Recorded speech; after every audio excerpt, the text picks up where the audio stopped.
Would you be running for president if Trump wasn't running? I expect so, but look, he is running, and I have to run. Ladies and gentlemen, your attention, please. Just a catching strays over here. You're in for a hell of a show. Keep the faith, hold the line, and own the libs. It's time for our main event. Welcome back to the Ruthless Variety Program with a full complement here today. Smug, welcome back, pal. Good to be back. And, I mean, what an intro. I mean, it sums up the entire Biden campaign where it's like, well, I have to run, don't I? It's basically like, no, I don't want, but I have to. That's a lot of enthusiasm for the person you'd want leading the free world, right? Being like, hey, pal, do you want the job? Not really. Like I woke up in this house and they told me I got to show up to this stuff. Might as well do it, right? The orderlies won't let me stop. If I want the Jello, I run. Yeah. Oh my God, it's just such a pathetic situation we find ourselves in. But you know what? We're upbeat and unafraid here on the Variety Program. We've got a big show, and it's a Thursday, so we know how we like to have fun on Thursdays. Absolutely. I can imagine you timed your reacquaintance. Yeah, I mean, I was getting letters, calls of like, hey, you know, we know you're busy, you've got a lot going on. We need you back. We need you back. The fans are crying out for it. So here I am, because that's what I do. Well, you live to serve, so I might as well break a little bit of news. We're going to try tomorrow to provide at least like maybe a 20-minute react to the debate that you're going to hear tonight as you're listening to this program. And, you know, we can get some thoughts. You're not going to hear it here because we haven't seen it yet. Mm-hmm. But we do want to talk about some serious stuff that you should see beyond what you're going to see in the debate. Yeah, because, I mean, I was right around the corner now. Yeah. It's right there. It's right there. And this, as you're listening to it, is Pearl Harbor Day.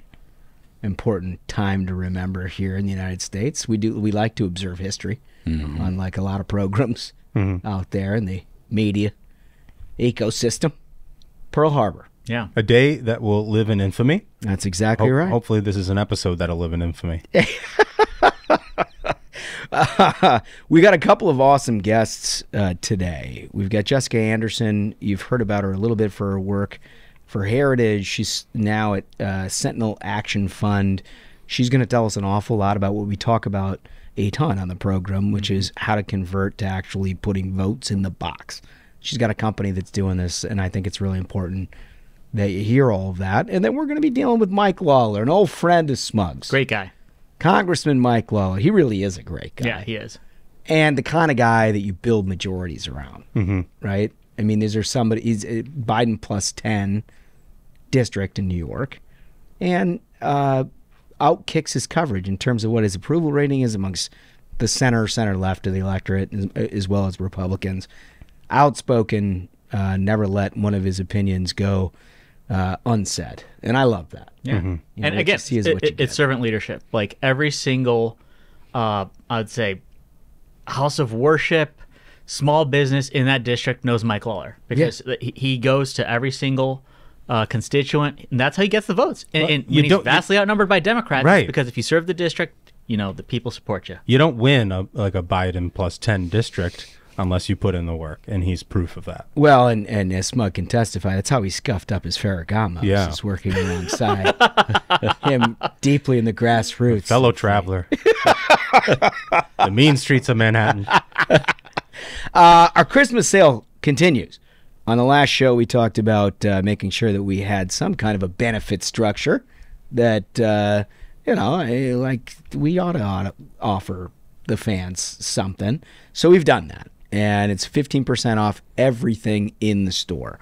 Now, let me just say, you're going to want to get on this very quickly.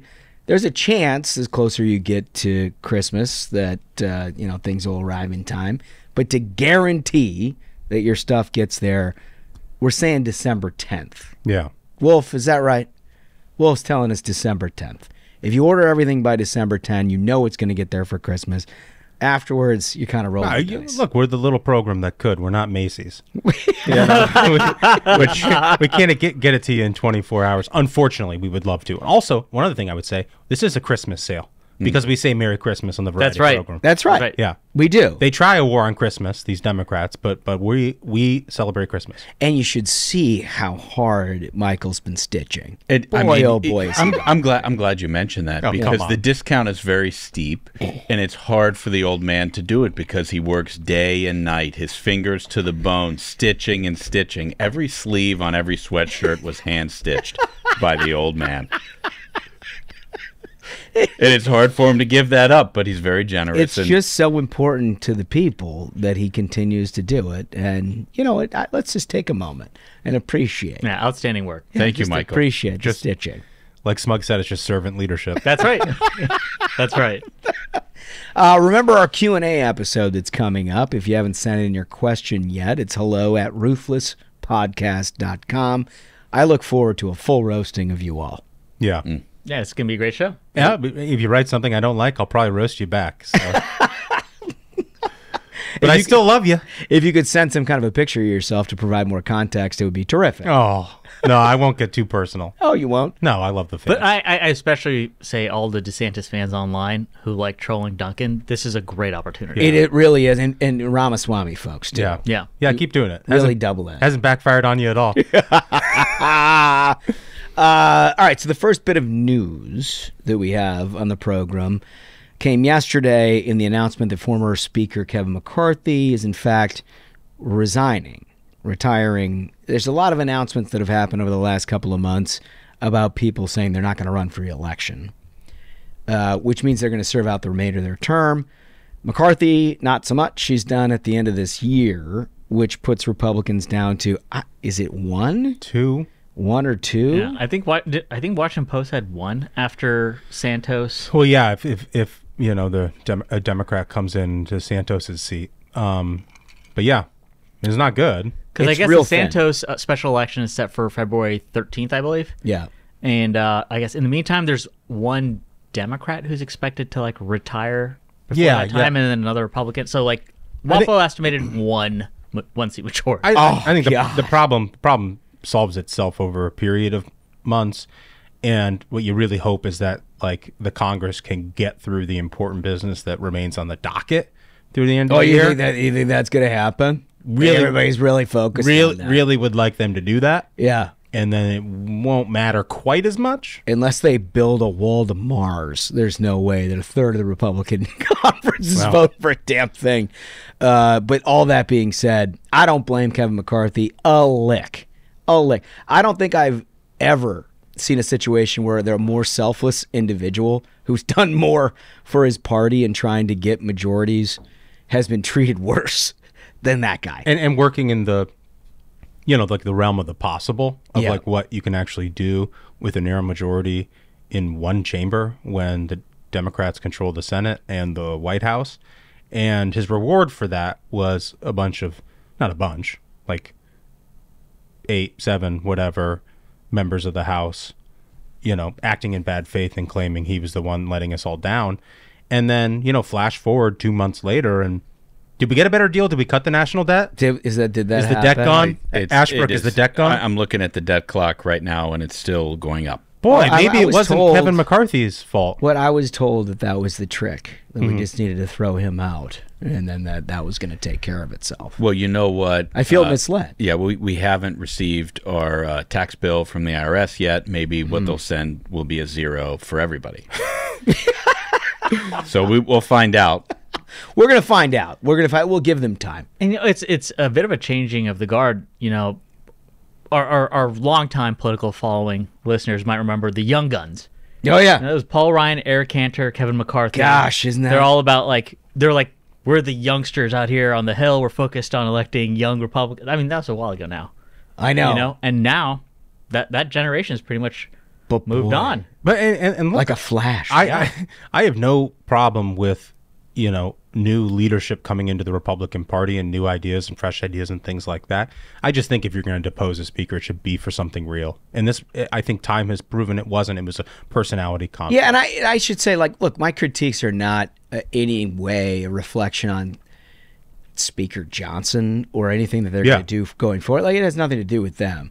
I just think you elect different speakers for different reasons. Some are like master legislators, right? They sort of like Sam Rayburn types that are just, they're there to try to push the legislative stuff.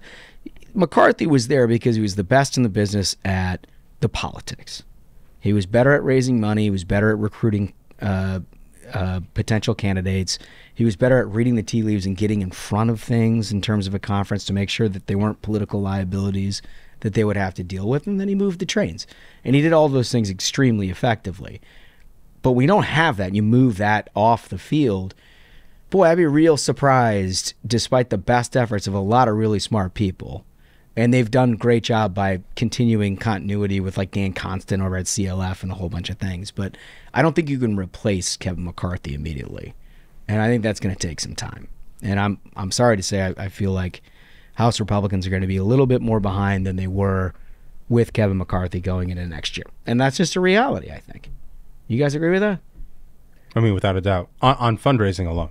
Yeah. You know? That's my question, is like, how much of a change do you think there is going to be in the House Republicans' ability to fundraise leading up to this election and then past it? Because I think for a lot of this election, like, I guess when Speaker Johnson took over, he agreed essentially to keep the same kind of team in place. Well, he's got the same CLF team. So they can keep it rolling. The continuity with Dan Constant really helps. And, you know, you've seen some reason for optimism early on because Speaker Johnson has held a few fundraisers in the last 2 weeks, and he has actually raised very good money. And so he has an opportunity in front of him to exceed expectations. The challenge is the intervening weeks between when McCarthy was deposed and Johnson was ascendant, and there was all of that confusion, and a lot of donors are like, wait a minute, how do I know there's not going to be confusion again? The majority goes down to and one. those relationships and everything else. Right. Yeah. Well, and then from a grassroots standpoint, we shot ourselves in the foot. Like we showed to your average small dollar donor that we couldn't get stuff done. And it's like you're already having to compete with the presidentials, the gubernatorial races, the Senate races. Like for a congressman to go out there and raise money for their campaigns, already an uphill task. Yeah. Right? Like we just didn't make it easier. Yeah. It didn't make it easier, which is unfortunate. that is a fact. The other thing that we have to top our episode off with, an ombudsman report. McDaniel weighed in. You recall in Tuesday's program, I lamented the fact that Red Lobster was now owned by a place called the Thai Union. He's provided a brief history here. I'm not going to go through all of it. But the bottom line is, I thought they were owned by Darden, which, as you know, Ashbrook, they don't franchise. They don't franchise. And they own Olive Garden as well. But they spun it off and sold Red Lobster Seafood Restaurant to Golden Gate Capital. Of course. And the seafood supplier Thai Union acquired a 25% stake in the company in 2016, and then they purchased the remaining portion in 2020. Wait, so Thai Union purchased it from I guess a private equity firm? Yeah, Golden Gate Capital. So you were right that Thai Union does own them? They own them.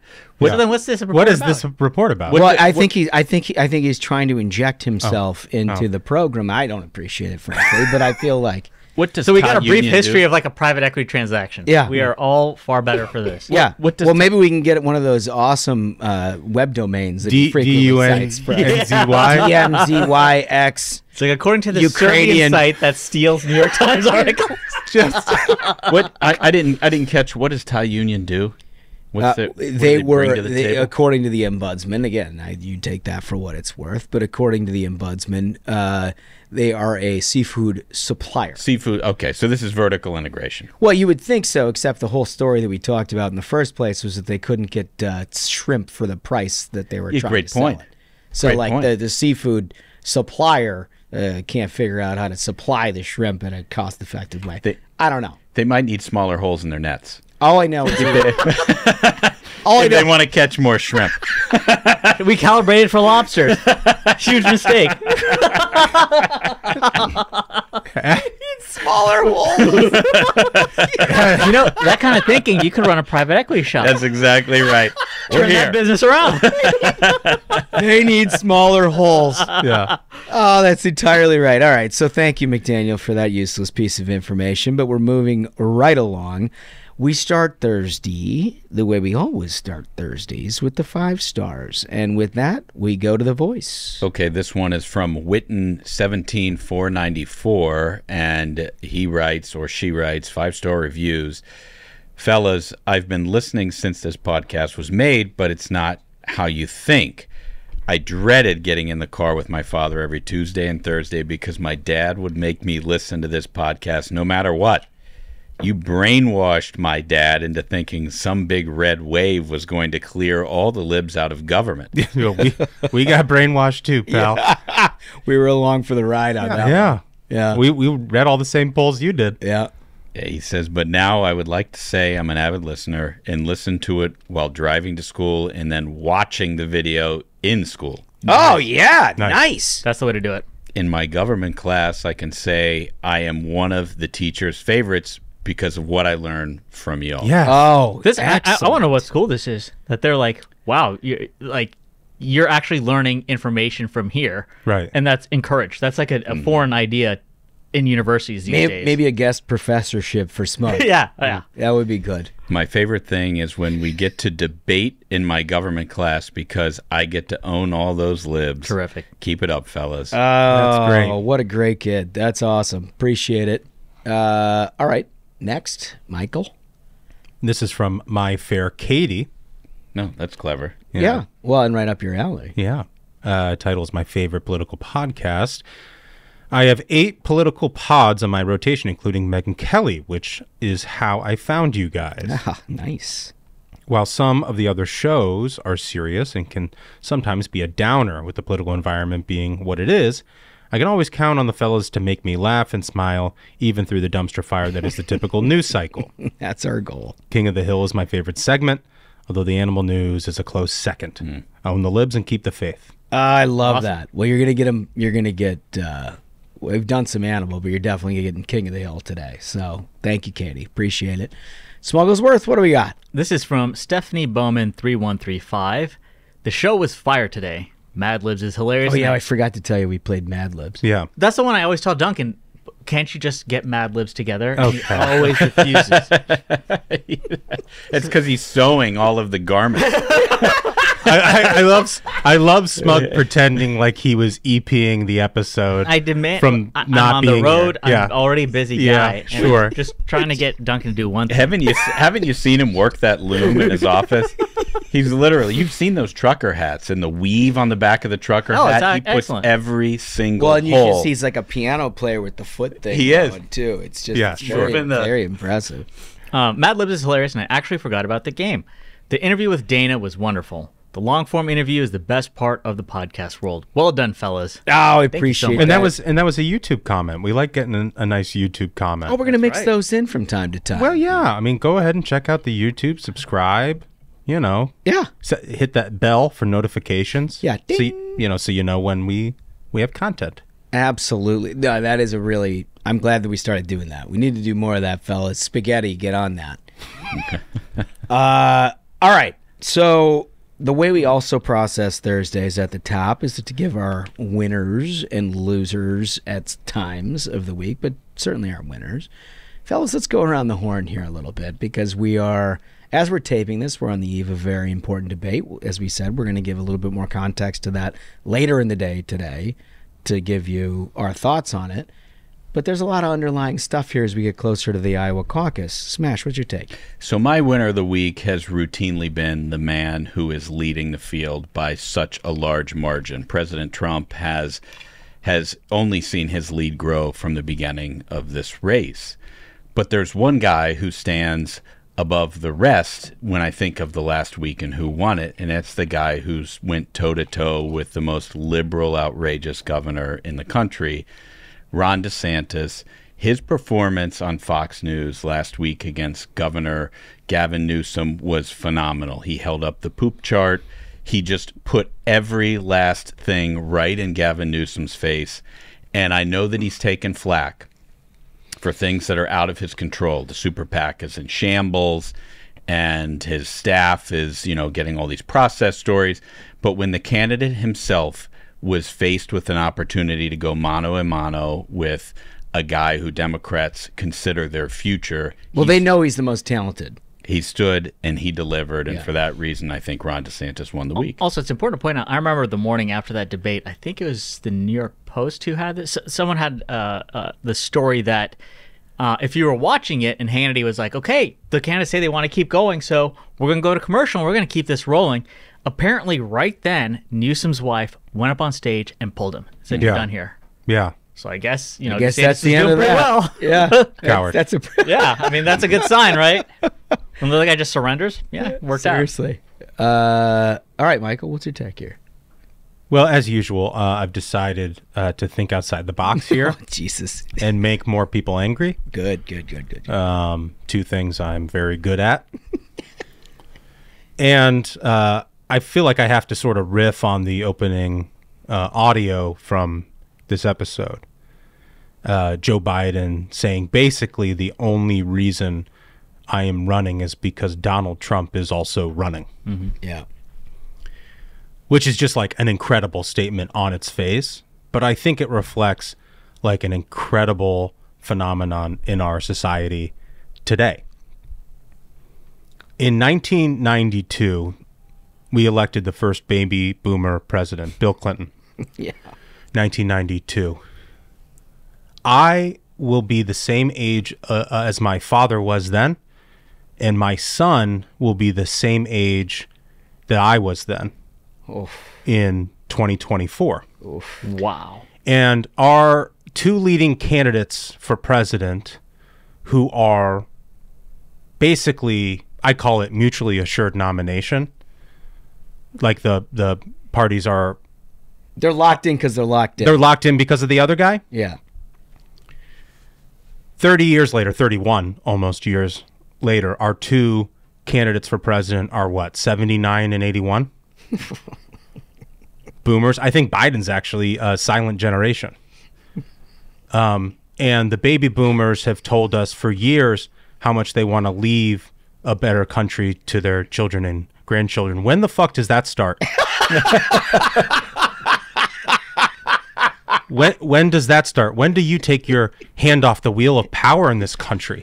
I think so. So that's my winner of the week, the baby boomers. 31 years. They're the winners. They're the greatest generation. No, come on. They've been mischaracterized. They're the greatest generation. They are.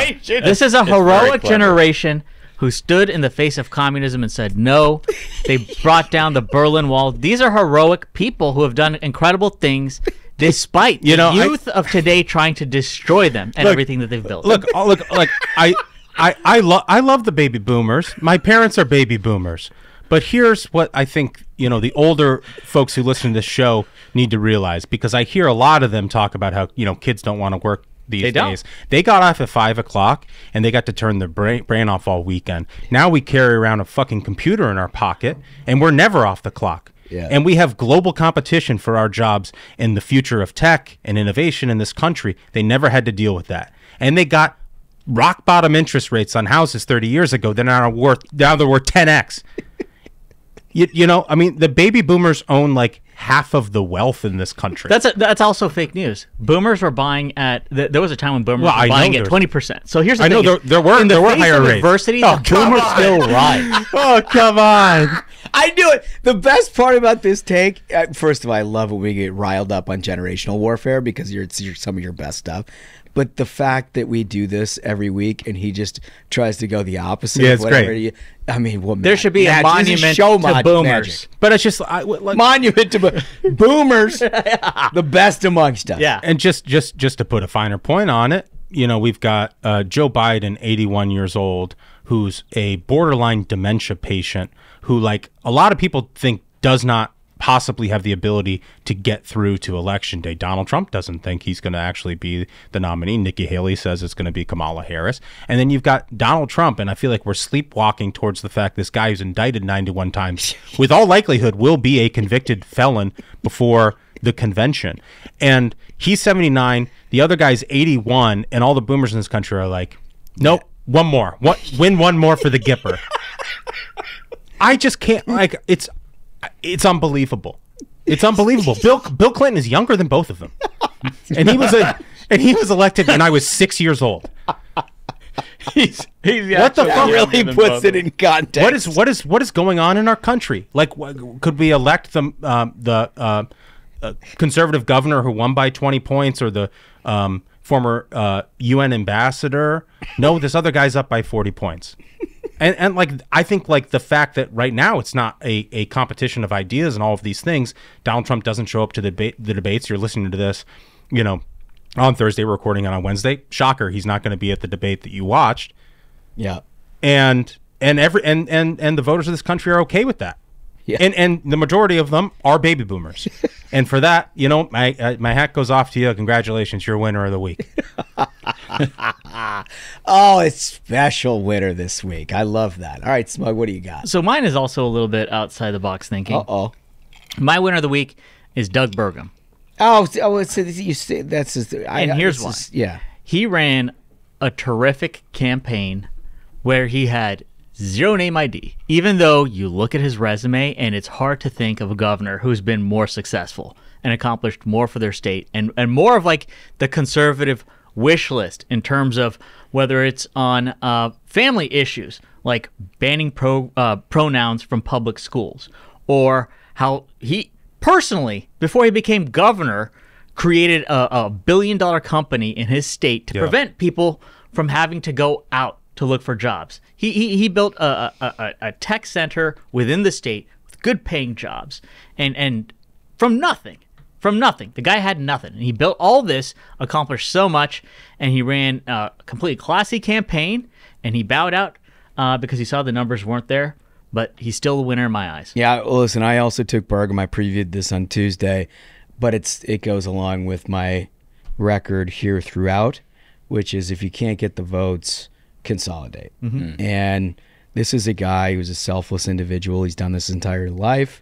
He's building, he's growing, he's trying to provide something for constituents, choices for constituents. Strong on the border, markets, like all the topics. All the things that you'd want, but he's also smart enough to recognize that this is not an ego contest. This is a contest that the American people ought to have binary choices on. Which direction you want to go. And if I'm taking 3, 4, 5% out of Iowa, it's taking 3, 4, 5% out of somebody that wants a different direction. And bailing out, much as Tim Scott did, much as Mike Pence did, much as many others have done, is a smart thing. Also, that's another important, is for someone who started with such small name ID, and he made a point of this when he bowed out, is that because of the national media, so-called flyover states get completely ignored because the media market works in a way that's all in New York. All they care about is they New only York. care about New York. So for him to enter a race with such little name ID, and then he ended up getting a larger share of the polls than Mike Pence, who was the vice president, Tim Scott, sitting U.S. senator, shows tremendous amount of success. He qualified for the first 2 debates with some innovative tactics. Totally.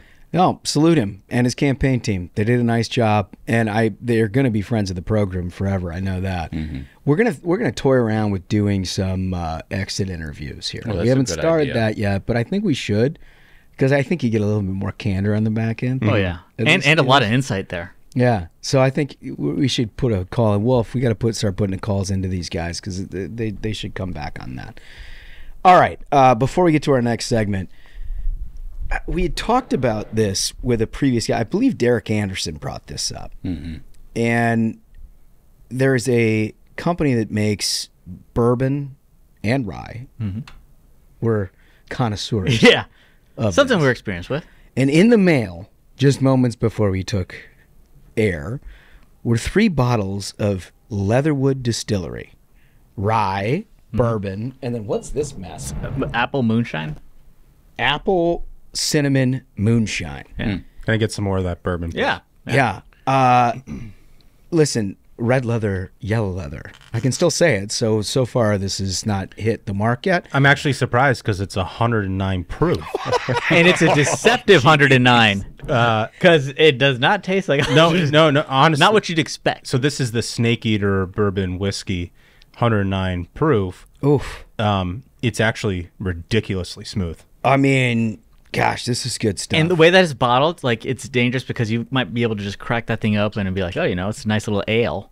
and then you'll be eating snakes. Also, cheat code: if you have good bourbon, you send it our way, you get a free promo. Yeah, right. Yeah. I love it. Anyway, I wanted to talk about that because it's a good segue to our next segment. You remember when we talked about how the United States under the Biden administration was basically attempting to change nutritional guidelines, like health guidelines as it related to alcohol. And they were trying to follow these weird sort of funded by the left type scientists that were trying to say basically if you have any more than one drink ever, like you're gonna Probably causing climate change. Yeah, right.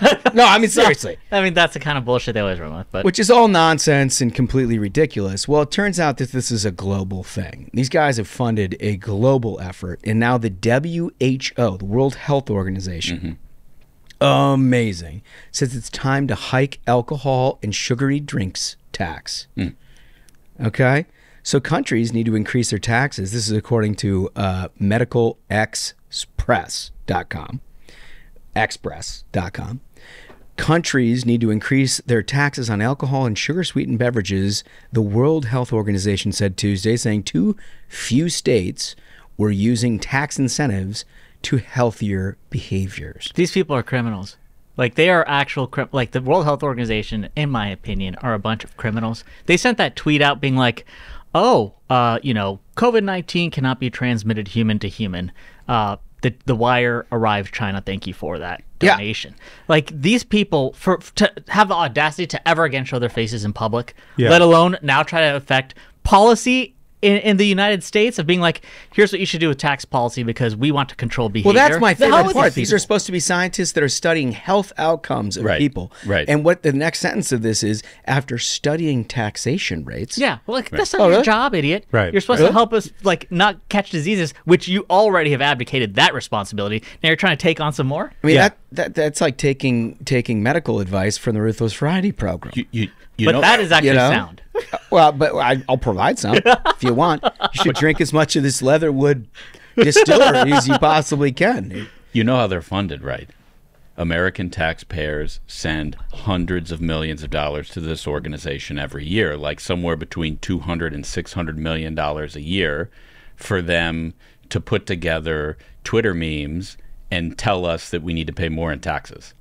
Like, it's literally the I don't know what the purpose of this organization actually is, other than to fund gigantic bureaucracy. Yeah, well, it's social tell change. everybody And what also, it is. It's a social change organization. How messed up and how self-defeating is it to have American taxpayer money being spent on advocating to raise taxes on American taxpayers? Like, exactly. This doesn't make any sense No, at I mean, all. just imagine. Thanks, guys. You're giving them money ostensibly to get global health information that's reliable, that you can apply to both your country and the world to ensure things like, I don't know, COVID-19 doesn't happen. Right. That you don't have a worldwide pandemic. Well, hats off job at making sure that you got that under the rug. I thought they were supposed to be eradicating AIDS. I guess instead they're spending the money just like running a campaign to raise taxes on Americans. And what Magic beat that. What is it? Wasn't the World Health Organization. Magic beat. What are they telling us that we don't know? Like, people know that they should drink alcohol in moderation. They don't need to go to the World Health Organization for models for revenue projections for countries and municipalities. Like, how is that their fucking job? Well, it's not what they do. And back to Smug's point on the COVID stuff, it's like, I think, WHO has just revealed itself to be this bureaucratic entity that is entirely captured by these fringe, lunatic, left-wing progressives and academics who have no concept of how the real world works. And then even like one layer above that, and you're seeing this in a number of places, is China, who has become such a large donor to the WHO and has shown that they exercise a tremendous amount of control over the WHO and the decisions and announcements that WHO makes, also love puppeteering American progressives. Like, it's become almost an inside joke within China. I can't remember the name that they give of. It's a joke to them the way that they can get American progressives to essentially commit, suicide on a national scale of trying to destroy this country. They think it's funny. And you see them using TikTok, using the WHO, and all these instruments to essentially use progressives as an instrument of destruction with the United States. And you see it with this kind of garbage. It's unbelievable. The Geneva-based WHO on Tuesday released a manual on alcohol tax policy and administration for its 194 member states. I think we should raise tax policy. Let's raise taxes on Swiss chocolate. How about that? I think it's further than that. It's time for NATO to invoke Article 9. You've gone too far. It's time to put boots on the ground in Switzerland. Accountability begins immediately. Yeah. You want to tell us how to do policy? Well, guess what? We'll start telling you how to do policy. But I mean, and here's a manual on how the Swiss will pay for it. Like the America I know reads something like that and is like, ew. Yeah. We make our choices here. Yeah. Like, we're pretty transparent. We try to be as transparent as possible. We've had some hiccups over the years, but we try to be as transparent about what health outcomes. I mean, people know that alcohol is not terrific for you. It's also almost impossible to go throughout a day following America's politics without like topping off with some leatherwood. But that's the choice that we make. Mm-hmm. The idea that you're telling a government to take more money out of people's pockets. Insanity. To disincentivize that, then what? So we can send more of that to the WHO? Right. Yeah. We can find something else to tell Is that us what to it's raise for? taxes on. You fucking assholes? That's it. I mean, that's what it's all about. It's completely worthless. That's what it's all about. I mean, it makes me so angry that we've gotten to a point where this is even like the audacity. Well, they can say this because they have full confidence that their funding will never be cut. Yep. They have an administration that is run by Democrats, complete Neanderthals, who are just sending checks. I don't care what you say. Here's the check. Yeah. If the WHO felt that they were being held accountable by their funders, maybe they wouldn't do bullshit like that. Maybe they wouldn't. There it is. Maybe you should all top off with a little leatherwood just as a cheers to the WHO. All right, so one thing that we're going to cover, and we cover this in the interview with Lawler, but we couldn't help but play the audio of this because you're not going to believe it. There was a congressional hearing with the presidents of Ivy League schools about anti-Semitism on campus and the reaction that their campuses have had to the anti-Semitism. You will not believe your ears. If we can play clip 2, Wolf, let's do that. At MIT, does calling for the genocide of Jews violate MIT's code of conduct or rules regarding bullying and harassment? Yes or no? If targeted at individuals, not making public statements. Yes or no?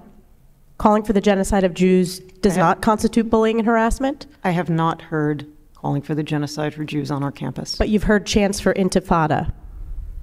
I've heard chants, which can be anti-Semitic depending on the context, when calling for the elimination of the Jewish people. So those would not be according to the MIT's code of conduct or rules?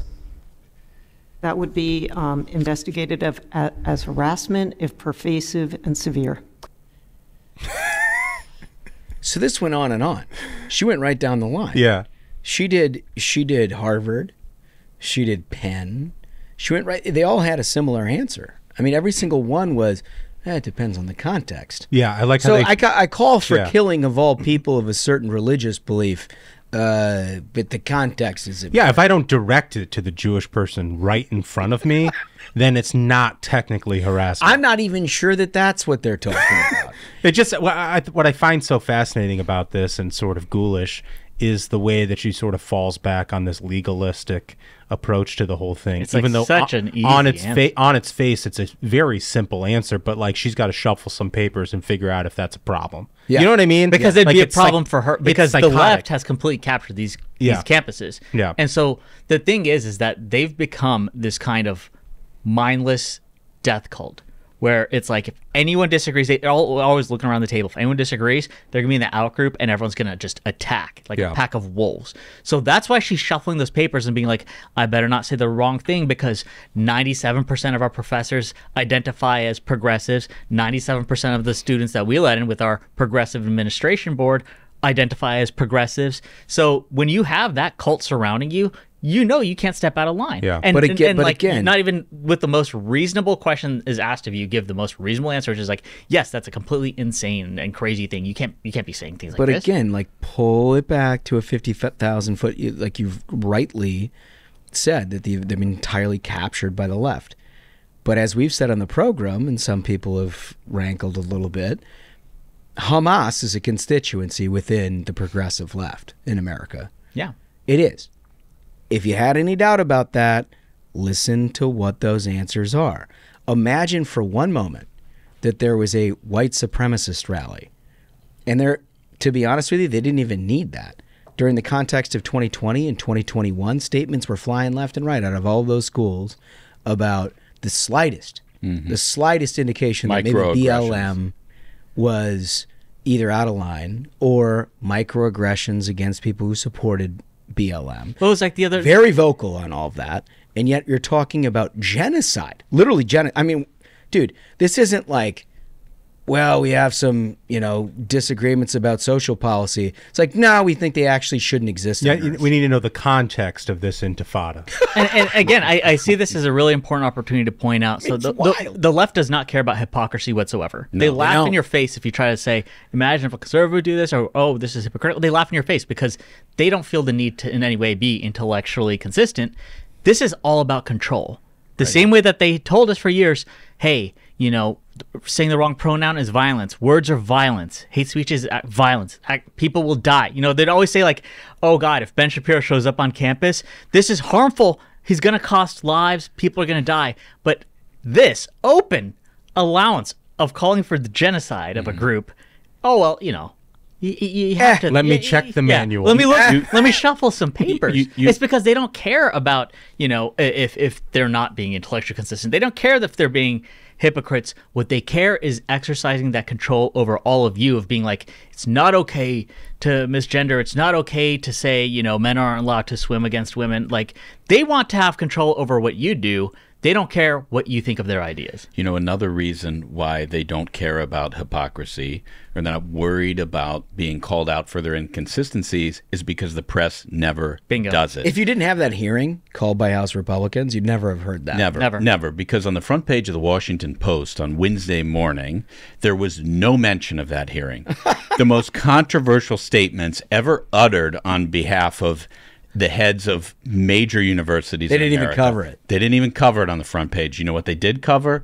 There are some law schools who are declaring a revolution against U.S. News and World Report. That was on the front page, but this was not. It was not. Well, I mean, you remember the Hamas sympathizers insurrected the DNC, and that didn't show up in either of the major newspapers either. It didn't. And liberals know they will never, ever be called out by the press for their hypocrisy. That's why they don't care if they're hypocritical. There was one mention of it in major publication. The New York Times had a headline that said, Republicans try to put Harvard, MIT, and Penn on the defensive about anti-Semitism. Try. Oh, well, Republicans pounce. When they're pouncing, boy, are they pouncing. Seizing and pouncing and jumping. And it's incredible. They're like, okay, so this allowance of calling for genocide is not the problem. Republicans are pouncing, folks. Like, how is the headline not presidents of Ivy League universities under fire or believe questions. Genocide not violation of conduct? Right.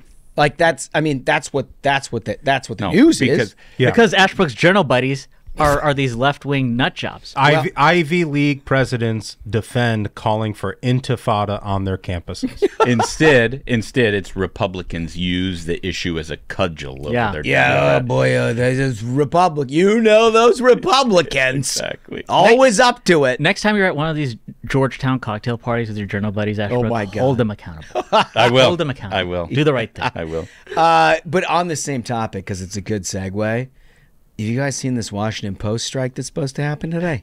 Yeah. I have read a little bit about it. Okay, so we got to play this, first of all, this clip to put it in context. This is clip 3, Wolf. I have risked my life on the front lines of war. I've covered an insurrection, a global pandemic, historic racial justice protests, climate change, and gun violence in America. I work hard to make sure you know exactly what's going on in our DC community. To hold powerful institutions to account. And to bring you the latest visuals from around the globe. And I'm worth a fair and transparent pay process. I'm worth a living wage. I'm worth raises that keep up with inflation. I'm worth equal pay to my colleagues, regardless of my race or gender. I'm worth job protections that value my years of service. We've been in contract negotiations for 18 months. And our bosses have refused to bargain in good faith. They have failed to offer us a fair deal that keeps pace with the economy and our competitors. So on Thursday, I'm walking off the job. I am walking off the job. For 24 hours. With hundreds of my Washington Post colleagues. Because we're worth more. Worth more. Worth more. Worth more than what the company is offering. If you love Washington Post journalism and the people who make it, you can support us by sending a letter to our publisher through the link in our caption or our bio. And respecting our picket line by avoiding Washington Post journalism during our 24-hour walkout. Thank you. Thank you. Thank you for standing with Washington Post employees. Who wants to take a swing at this one first? What I would like to do is just sort of level set, because what you heard was a series of statements from people who looked like they were all under 30 years old, or for the most part under 30 years old. Management is offering staff at the Washington Post a 2% raise.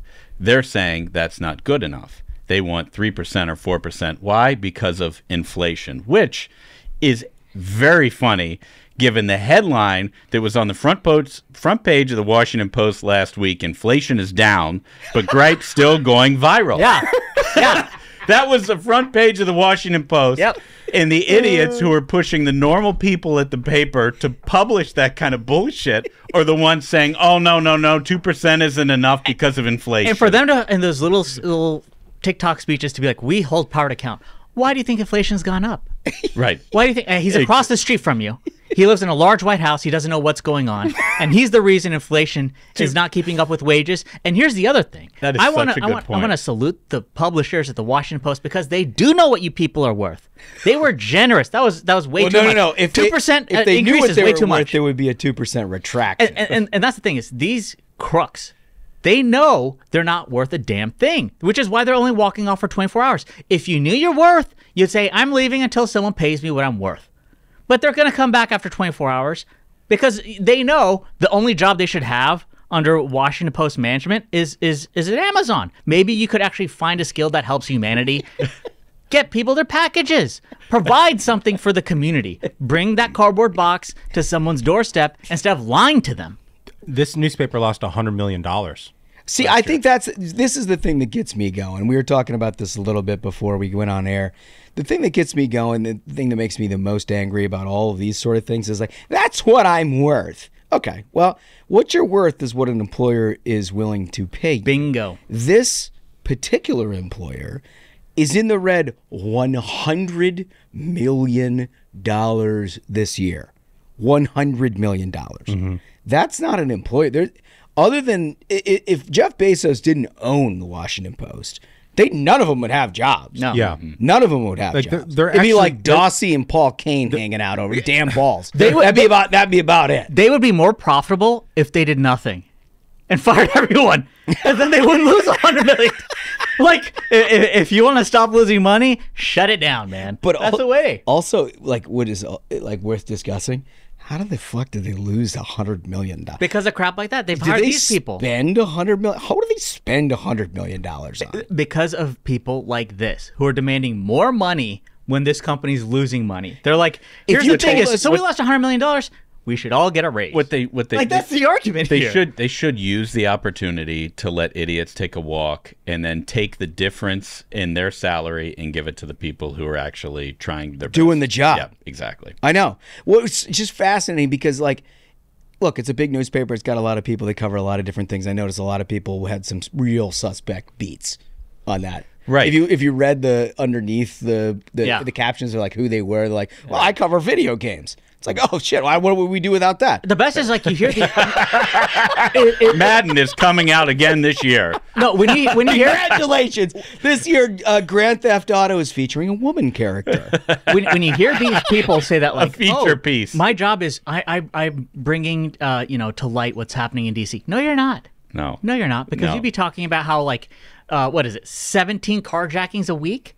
How in Georgetown people get guns pulled on them for a jacket? Right. You'd be covering that. You wouldn't be like, oh, I've covered some very important social protests. Oh, well, damn, that's made things a lot better, hasn't it? Right. We are all in your debt. How do we continue without this person? There are so many young people at that paper that embarrass the brand, and they push bullshit on the front page. There is actually pretty good reporting on the political side, pretty good reporting on the international side. Stop it, It's buried. It's buried in the paper because the front page is filled with people like that who are complaining to their editors and complaining, gimme, I want, I need. I'm 24 years old, and I should be validated because I'm 24 years old. It's like you got a fake career. You chose to live in an incredibly expensive town. You're demanding a raise when you offer zero value. If you had if these people were actually crushing it and helping, being a part of this business, because it's a business, right? They wouldn't be $100 million in the hole. Dude, instead, these people are like LARPing like they're coal miners. Like, I spent all day talking about the climate, dropping takes on TikTok. Like, I got TikTok lung. I've been working the content coal mines. Give me a fair wage. Get the hell out of here, man. You're in an apartment with your cat. Just a reminder. And the cat hates you too. They're still paying Jen Rubin. They're still paying Taylor Lorenz. They're still paying. I guarantee you they don't make minimum wage. You know what I mean? Like, these people probably make big figures for the nonsense that they come up with. But let me remind you of this.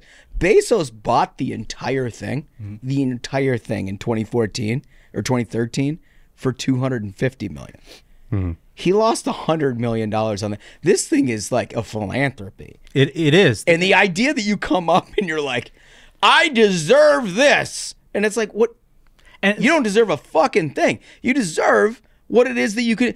I don't know if you know how the real world works, but when money comes in, you get paid. Yep. Right. And if you don't bring any money in, you don't get paid. This is the whole problem with the patronage model of media in this country. Yep.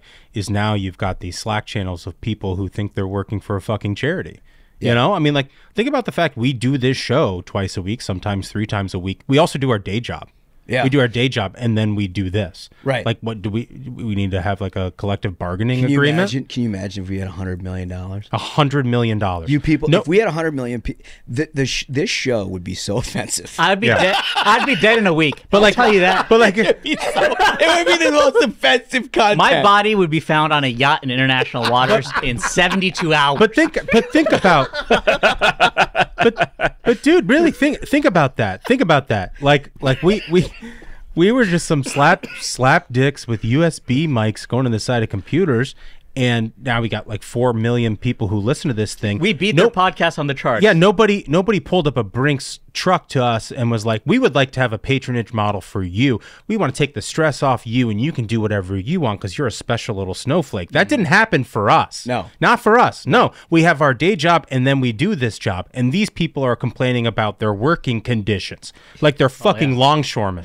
Dude, and like the video. The TikTok lung is one of the all-time greatest lines. And that's the thing, is like, for folks who saw that segment on YouTube, you saw they're in these like offices that are like, just, you know what I mean, glass. Like, seriously, these are like fishbowl of luxury, cathedral to Zoomer comfort, and they're like, I need a living wage. It's tough out here, you know? Like, bro, there's like a snack stand behind you, and you're like at an ergonomics desk. Right. Like, what the hell are you talking about, man? Bro, I see the snack stand. Yeah. They're like, Get no. the hell out of here. Are they going to have like an actual, are these people going to leave their like apartments, have an actual physical strike line? Because I would love to cross that shit. Oh, well, I wonder. We're gonna follow up. We'll follow up next week. We should go. Ashbrook, you should come with me, unless you're journal buddies. No, he's gonna be on the line with them. Ashbrook's doing that. Fair pay. Smug. We should go in and we should scab. Let's 100%. Go in and fucking scab. Dude, Washington Post, if you're listening, I will write a take for you for free. Yeah. You will turn a profit. Yes. A single click, it's already up. Give us your op-ed pages for a day. I want your TikTok page. Yeah. I want to see what damage I can do to that sucker. Oh. Believe me, the following's gonna double. Yeah. Oh my God. Okay. All right. So we're gonna go to a segment here that we think a lot of this lady, Jess Anderson. She's terrific. Mm-hmm. It's brought to you by Sentinel Action Fund. I think they've done a lot of good work. Listen for yourself. I want to welcome an old friend of the program. We've known her for years, followed her work for years, which has been extraordinary. But she's got a project that's relatively new that you all ought to know about because it's super important to actually winning. We like to do that still, don't we, fellas? Yeah. Winning? Winning's good. Winning usually is better than losing. I am not tired of winning because we've done some losing recently. And that doesn't seem it doesn't feel good. No, it doesn't feel that great. So our guest is Jessica Anderson. You may remember her from Heritage, and we've talked a lot about her work when she was at Heritage. She's got a new thing, relatively. It's launched in April, and it's Sentinel Action Fund. And this thing is dedicated to all the right stuff. I'm not going to overshoot what you're going to represent here by trying to characterize it, but thank you for coming on. Thanks for having me. It's great to be here. I mean, let's talk about the important work, though. Well, we have our work cut out for us. Winning back the Senate is not going to be easy. Yeah. There's a lot of headwinds that are in our favor. It's a presidential year. People are focused on the map. It's a small map. We're not talking about like 15 states to win here. It's really, can we get 2, maybe 3 to flip? Montana, Ohio, West Virginia just made itself a little bit easier for us. Sure did. Praise the Lord on that one. Yeah, no kidding. We got a huge fight in Pennsylvania. And I think what we've learned over the last 3 cycles is that if you don't invest and understand the grassroots and the need for a permanent ground game, we will keep losing. Yeah. So I've been at Heritage Action for 10 years. It was an amazing time to work there, to work in the grassroots. I started from the bottom as a state director and left as the executive director. And so can truly say, having worked at every part of the organ in the grassroots, that people in this country, it all.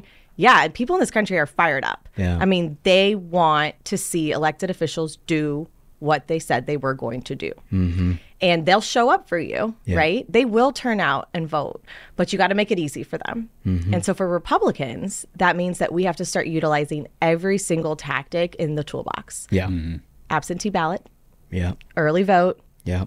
Ballot harvesting. Yeah. We got states where ballot harvesting is legal, and Republicans have been sitting on the sidelines because we don't think it's the right thing to do. I don't think it's the right thing to do. Of course, we should fight to if we can outlaw it, we state would. Laws. Yeah. Right. And let's fight to change those state laws in the states where ballot harvesting exists. But in the meantime, let's use the rules that exist to our favor and get these grassroots activists off of the sidelines and engaged year-round in their communities, turning people out. We don't have the unions, right? We don't have that. So we have to build it. Yeah. And that's what Sentinel Action Fund is doing. And there are some states that are more familiar with non-election day voting, with early voting. We worked in Arizona, and I know Michael will tell you chapter and verse about how important early voting Permanent has been early to voter us. list. We worked on the last one that won. Yeah. We did. Remember that? Remember when winning was possible? I do. It seems like a long time ago. But you got to the point in a place like Arizona where you were pretty confident you won the election before Election Day. Right? Because there was that permanent early voter list, and people got mailed their ballots, and Republicans used to go out there and try to win those votes. We used to be a lot better than them at this. Yeah, that's right. We actually used to do this so much better a decade ago. But then the inverse happened, right? In Pennsylvania, Lord love him, John Fetterman. What was the most Googled search engine search the day after the Fetterman-Oz debate was, how do I change my vote? Yeah. They had already voted. The election was done. He was 700,000 votes behind the morning of Election Day. There was no way for Oz to overcome that. Yeah. So we have to flip the switch. We have to go back to the basics. Get the early vote list, the absentee permanent list, all these new people that have moved from California because they're leaving, the crazy Newsom state, and they're moving into Montana. Well, they're going to be prime for this Senate race that's in Montana. They're moving into Georgia. They're moving to Florida. I mean, these are the types of people that we need to capture. We need to register them to vote, and then chase that all the way through to Election Day. Yeah, I mean, look, what I like so much about what you're doing with Sentinel that contrasts itself with whole bunch of things in our movement is you've actually spent time in the field and you've done it, and you've learned lessons along the way, and you're putting these things into practice. Everyone under the sun after 22 wanted to talk about, well, Republicans need to be ballot harvesters now. And so we're going to raise $100 million to a whole bunch of people who've never done that before. And magic, we're going to do it. It's more complicated than that. It is. And every state is different, right? Every state has a different set of laws and rules that govern how we actually engage. And every state also has a different period of early voting, right? You look at what we just did in Virginia that Governor Youngkin did, and he really led the effort. I think this is the first time you actually saw an elected official champion the ABEV, absentee ballot early vote program. He embraced it. He would have lost way more had he not have. I mean, this is like a 26% lift of voter turnout in an off year in Virginia. 26%? Lift. Holy cats. So, like, if you can take that program, that model of absentee ballot early vote, and now let's export it into a battleground state, you're winning by the margins. Yeah, you know, it's funny that you mentioned this because we've covered this in the program before. Everybody that was following tangentially what was happening in Virginia was doing it based on expectations of you win or you lose. They were dealing with a whole bunch of very blue. Yes, it's a blue state. Yeah. Biden won by 10. Right. And so like a 26% lift and then getting within an eyelash. That's right. Of majorities there was a massive accomplishment. And all credit goes to the governor for actually recognizing that this mattered, pulling the outside effort together, harnessing. And Virginia has unique laws because you can coordinate. There can be coordination amongst the outside groups, and you can have that hard dollar, soft dollar. So that means like the traditional campaign spending plus the outside groups really working together. So you're not double block walking and you're not hitting the same voters twice, and you're really doubling your effort and resources. That's the lesson we need to learn. And as far as I'm concerned, that needs to be the new normal. Yeah. That's the new normal. If we're going to win back the Senate, we got to start earlier. And it's got to have this focus on grassroots ground game. Sentinel Action Fund is going to play a huge part of that. We're going to help coordinate and pull together the grassroots. These are trusted activists that are now going to be deployed and just unleashed for the election, which is awesome. And it's a huge resource. And it gets us back closer to where we were, a decade ago, when you had all of these other outside groups, the NRA, the chamber was Republicans then. Yeah. Things were different a decade ago. Remember that. Remember the days. What a weird thing that was. It's important though that you mention that, because I don't think for your average Republican voter they understand how much of those institutions have atrophied on our side over the last decade, and it's been dramatic, and it's definitely impacted our ground game ability. Yeah, the NRA, right, the U.S. Chamber, a whole bunch of grassroots organizations that ultimately either, NRA is still where it's at, but they went through some challenges. That's right. Chamber just became a Democrat organization. And to your point earlier about like trusted local activists and stuff, when you're talking about grassroots and ground game, like having those relationships, like you can't just solve for that, with money. Like you need people who you can trust. That's it. Are going to get the right data back into your app, that are going to actually walk the doors, that are going to get you the block walkers or the precinct captains and all of that sort of stuff. I mean, like that is real infrastructure that you need to start early. And it takes time, right? It takes a lot of time to build. I call it trust equity, right? It's the trust that you have with the person over time.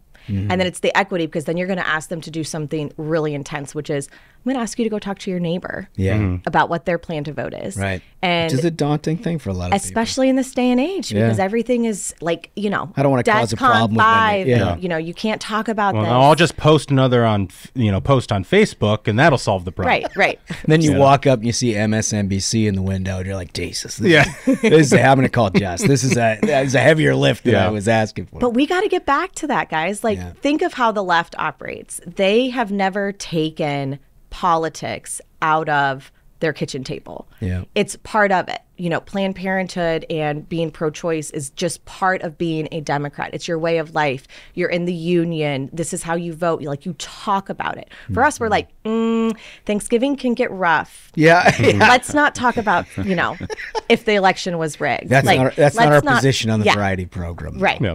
Like people don't do it. Yeah. You need to put it back. Like, we're already talking about the issues, add in the voting component. Yeah. And then let's do it with our communities. Let's make sure we have the technology that's in place so that we can make it really easy to talk to everybody in our neighborhood about it. And then can you imagine an app where not only can you know how people vote around you, but then you know if your neighbor requested their absentee and haven't turned it in yet. Mm-hmm. And You then guys got that? That's what we're building. Wow. And then you can go over and you can say, hey, John, I saw that you haven't turned in your absentee yet. I'd like to help you. I'm able to collect your ballot because I'm a ballot harvester. I couldn't help but notice. Right? Yeah. My neighbor's John. I'm sure he voted. I'm sure everything is fine. But like, that's the expectation that we're going to make. And we're going to walk Sentinels through this. We're going to, anyone that wants to help and that is committed to this, we're going to train them. We're going to help them do this well. And this sort of like grassroots relational organizing. It's why Ossoff won in Georgia. I mean, the left has been doing this, and it's about time we did it on the right. Well, it's amazing what you've been able to build in such a short period of time, because essentially you've sort of stood up this cycle. I mean, the need this cycle is greater than it's ever been. But you guys are really like an incredible story of success for the cycle after just, I mean, ostensibly launching like last spring, right? Yes, and the reason is because I think everyone is so tired of losing, and we're kind of at our wits' end. Like, if we don't start doing things differently, we're going to keep getting the same results. Yeah. And so lots of credit goes to some amazing senators. Senator Bill Hagerty of Tennessee has fully embraced the need for long-term permanent infrastructure. He's made it a part of the NRSC's entire program for the outside effort. He went to Senator Daines. They've got a great relationship. He knows how to prioritize this in the field. That's helped a lot. And then just having an incredible team of Sentinels that we can pull into the election space now. It means we're not starting from scratch. So I like to think, we're a startup, but we're not starting over, right? Like, we're trying to build on the same sort of fierceness of Tea Party accountability and grassroots work, and actually bring it into the election space to get the right guys elected. How frustrating, this is a little bit of a difficult question, how frustrating is it to you when you see the conservative side of things, a whole bunch of people saying they've got the solutions for it when you've been in the field and you've done this for as many years as you have, and they're basically selling snake oil? Yeah. And like, how do you work with people other than, people who know you and have a relationship and have dealt with you? They know. But there's millions of people who are throwing a lot of dollars at operations that ultimately will not end up on that field. It's got to be frustrating. It is. We call it the grift. Yeah. Steer clear of the grift. Right. Look, people need to do what they say they're going to do. That's kind of my rule of thumb. Like, if you say you're going to do this, then you got to do it. And usually you can smell the grift because they don't actually spend the money they get. Right? So all of this stuff is disclosed. Yeah. Super PAC spending, you have to disclose it all. Yeah. Government regulates it very, very heavily. So you can know pretty quickly, like, are people doing the things that they said they were going to do? Are they actually spending the money, or are they keeping it? Yeah.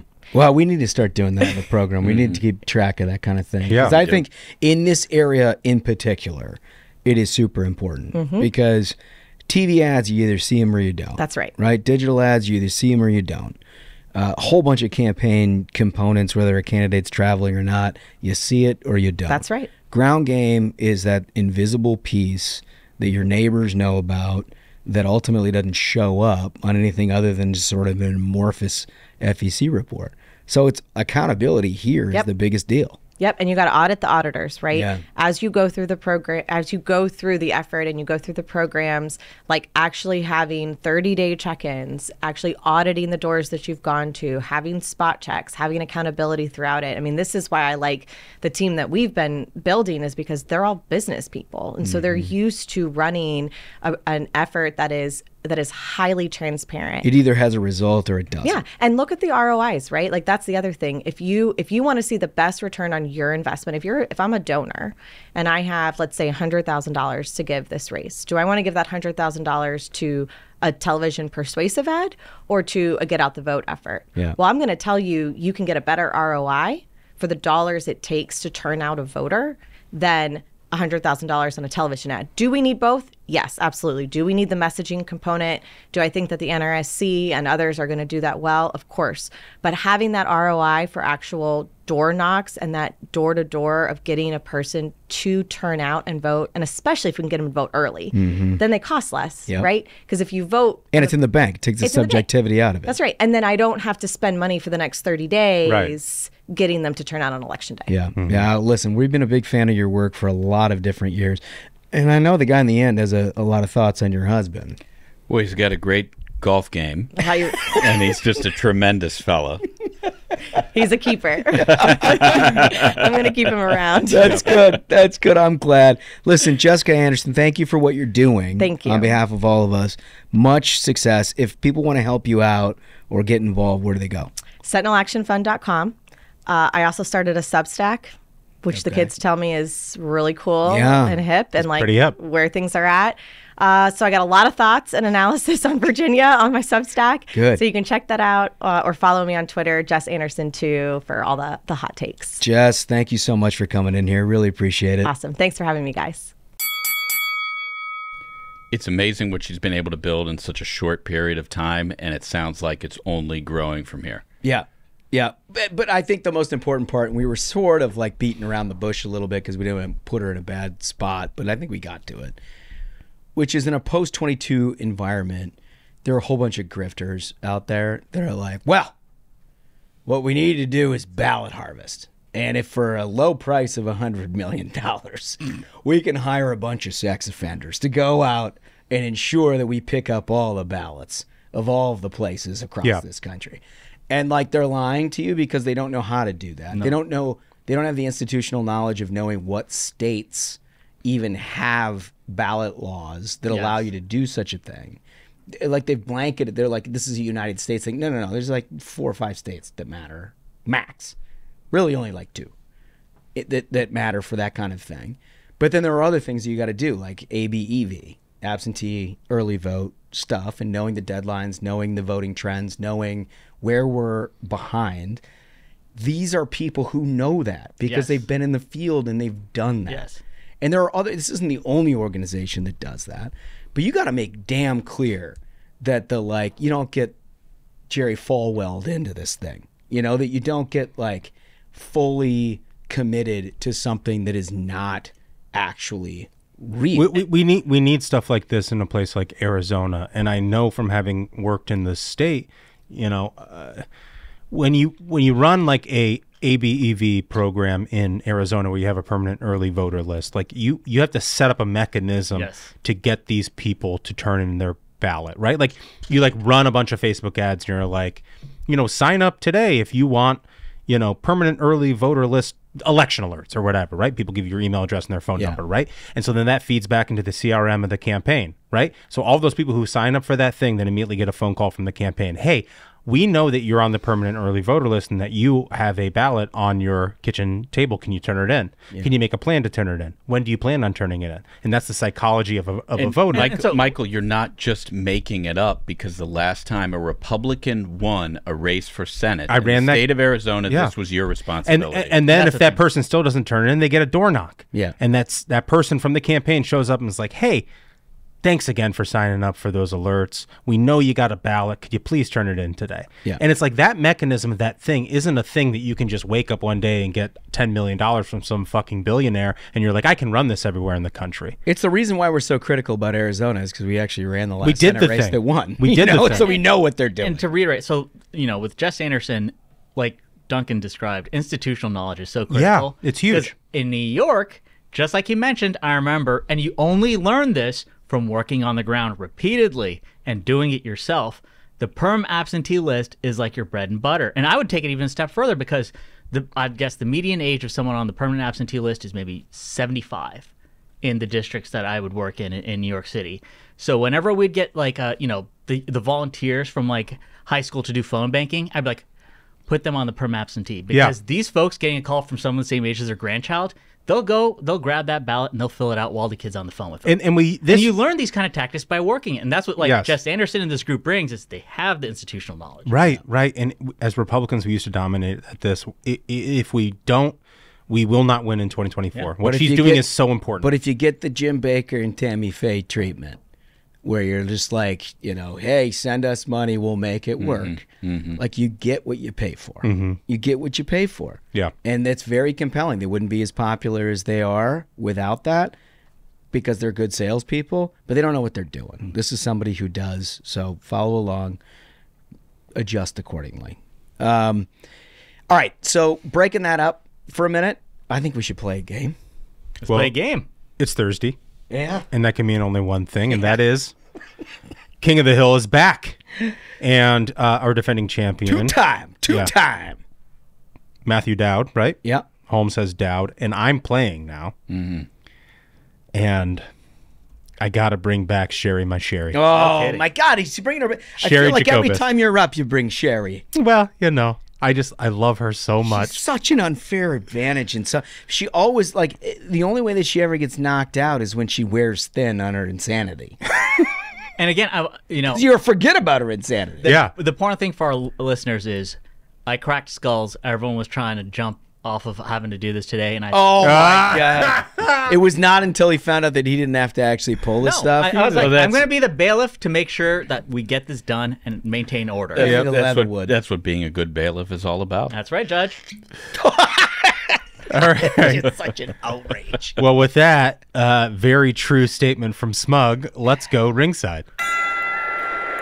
Ladies and gentlemen, your attention, please. It's time for King of the Hill. In the blue corner, fighting out of her own Twitter account, Kami Cherry Jacobus.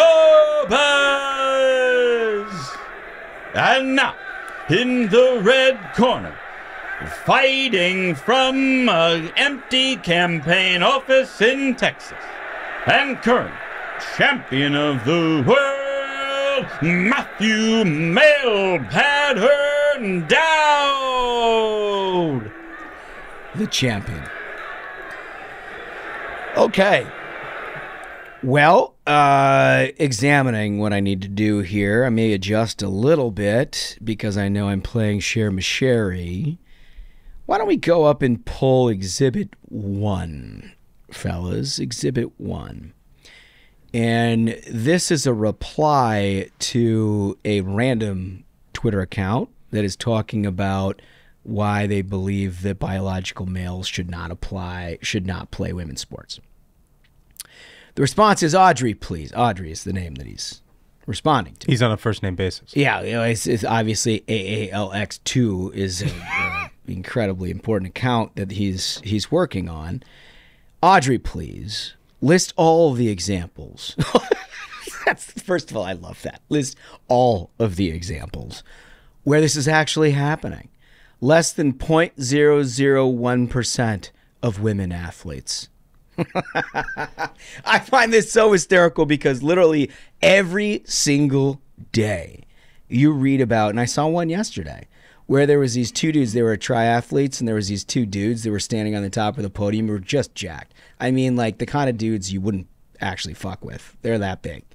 Who are standing there in like basically singlets next to this tiny little girl. And they won the women's triathlon. And it's like, this happens all the time. I mean, Riley Gaines would not exist if this wasn't an actual thing that happens in schools across this country. And if it's such a 0.001 thing. Percent.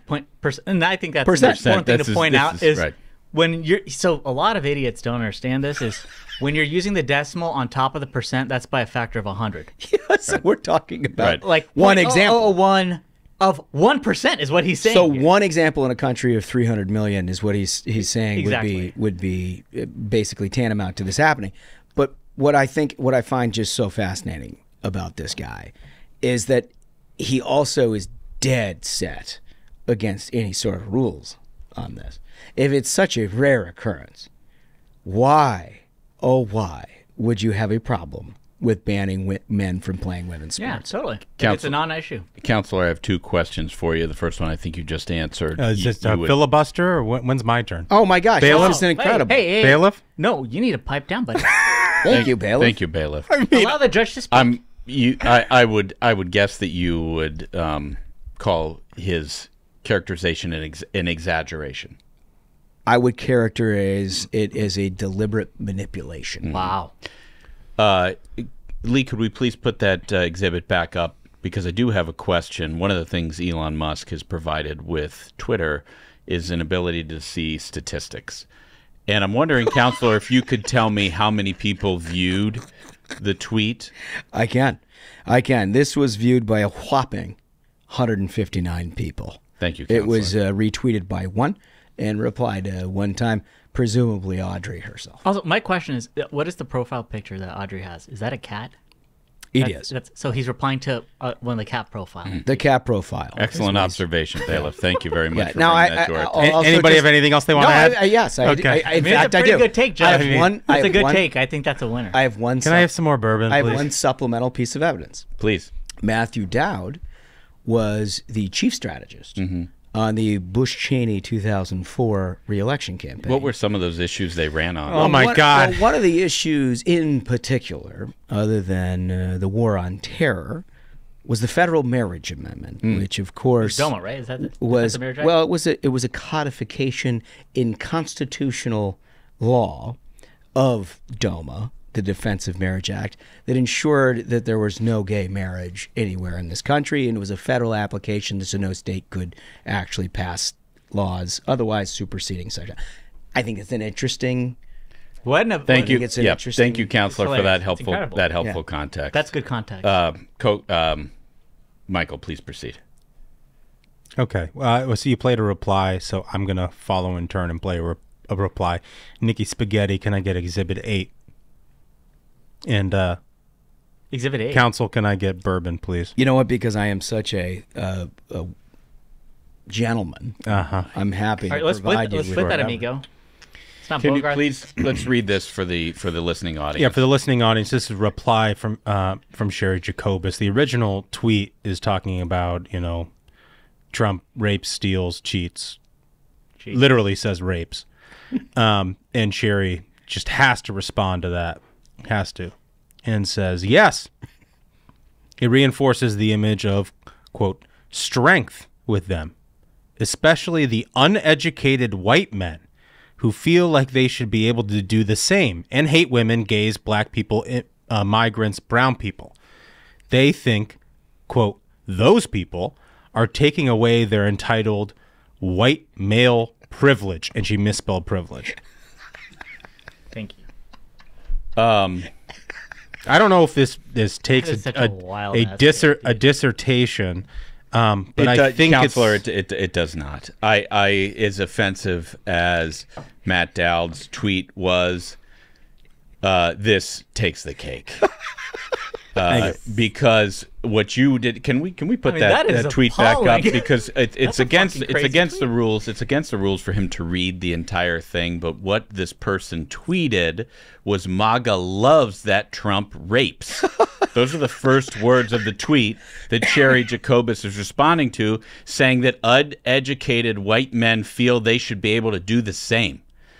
That is a take so nuclear, it would eliminate half of the Western Hemisphere, and therefore, for that reason, Michael, this is what I'm talking about. Like, that is an impossible take. There are no takes on the internet, let alone former conservatives that would qualify for King of the Hill. You just had a weak opening tweet, dude. Oh, the weak? It's weak.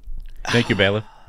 Well, Josh, Michael, you're going here. Josh, I feel bad to inform you that was only her opening foray into this area, because please proceed.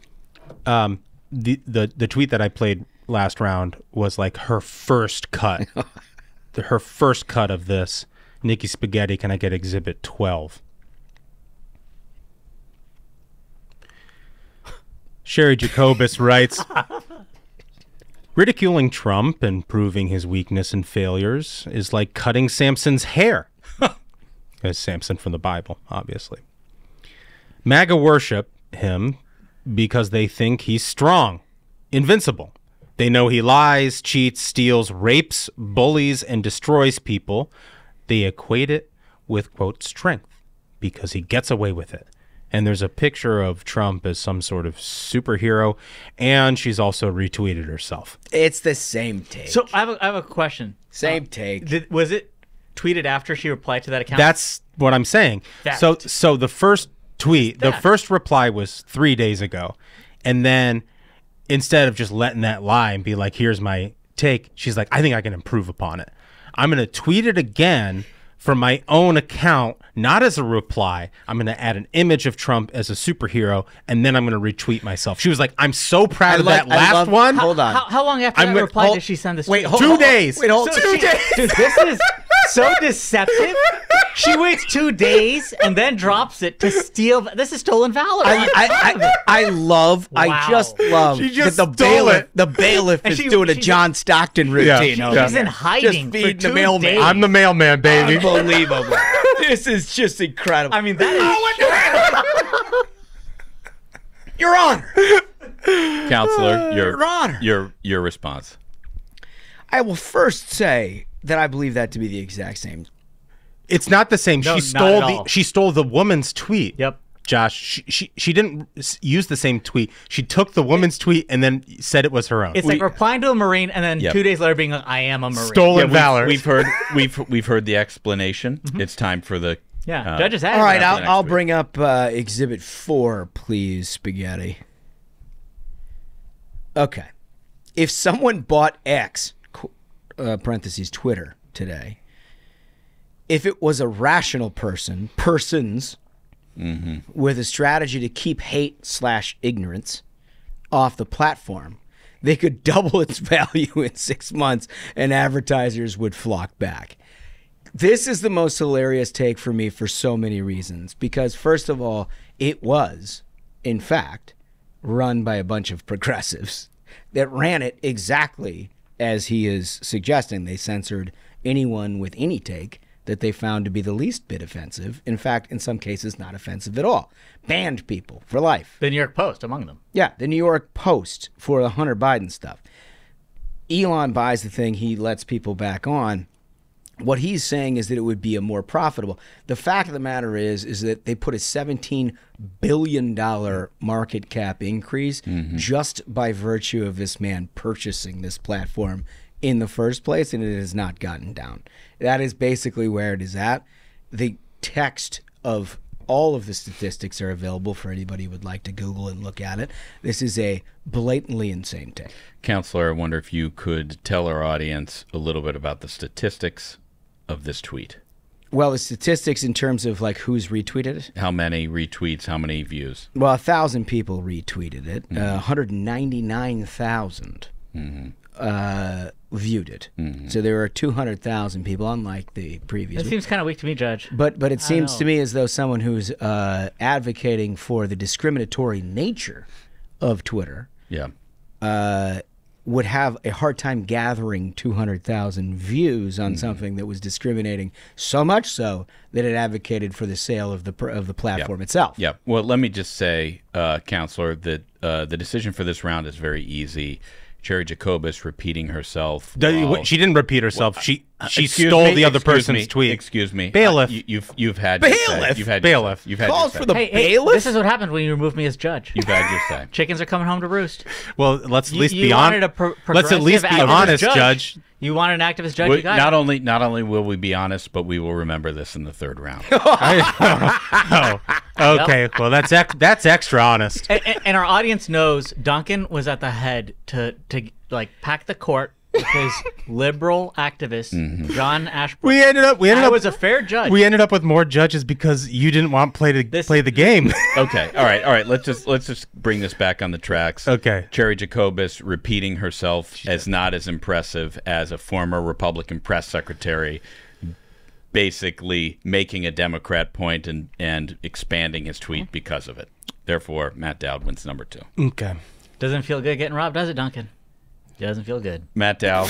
Okay, please play number 3. Okay, so I'm going to bring up exhibit number 5 here. And Dowd, as you recall, is very much pro-Hamas. Such a wild thing. I mean, it's crazy at this day and age. But he's gotten blown up over this. I mean, the author of The Axis of Evil is now like, you know what, Hamas? And that's what Kinda all right. What I won on last week was him basically just coming out as pro-Hamas. But he's gotten blown up over the next 7 days. And so what he's come up with this time around is, can we just agree that defending the humanity of Palestinians is not anti-Semitism? Come on, folks. We can hold two thoughts in our heads and diverse, compassionate feelings in our hearts. Two thoughts in our heads, and diverse, compassionate feelings in our hearts. Okay.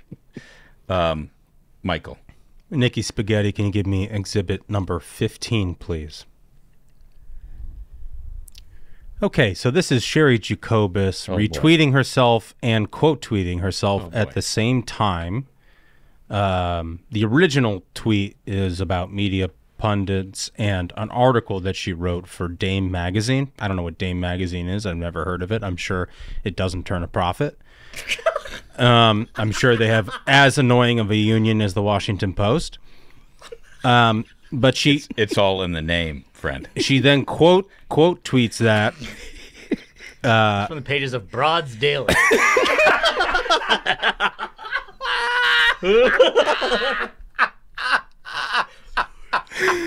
Boy, oh boy.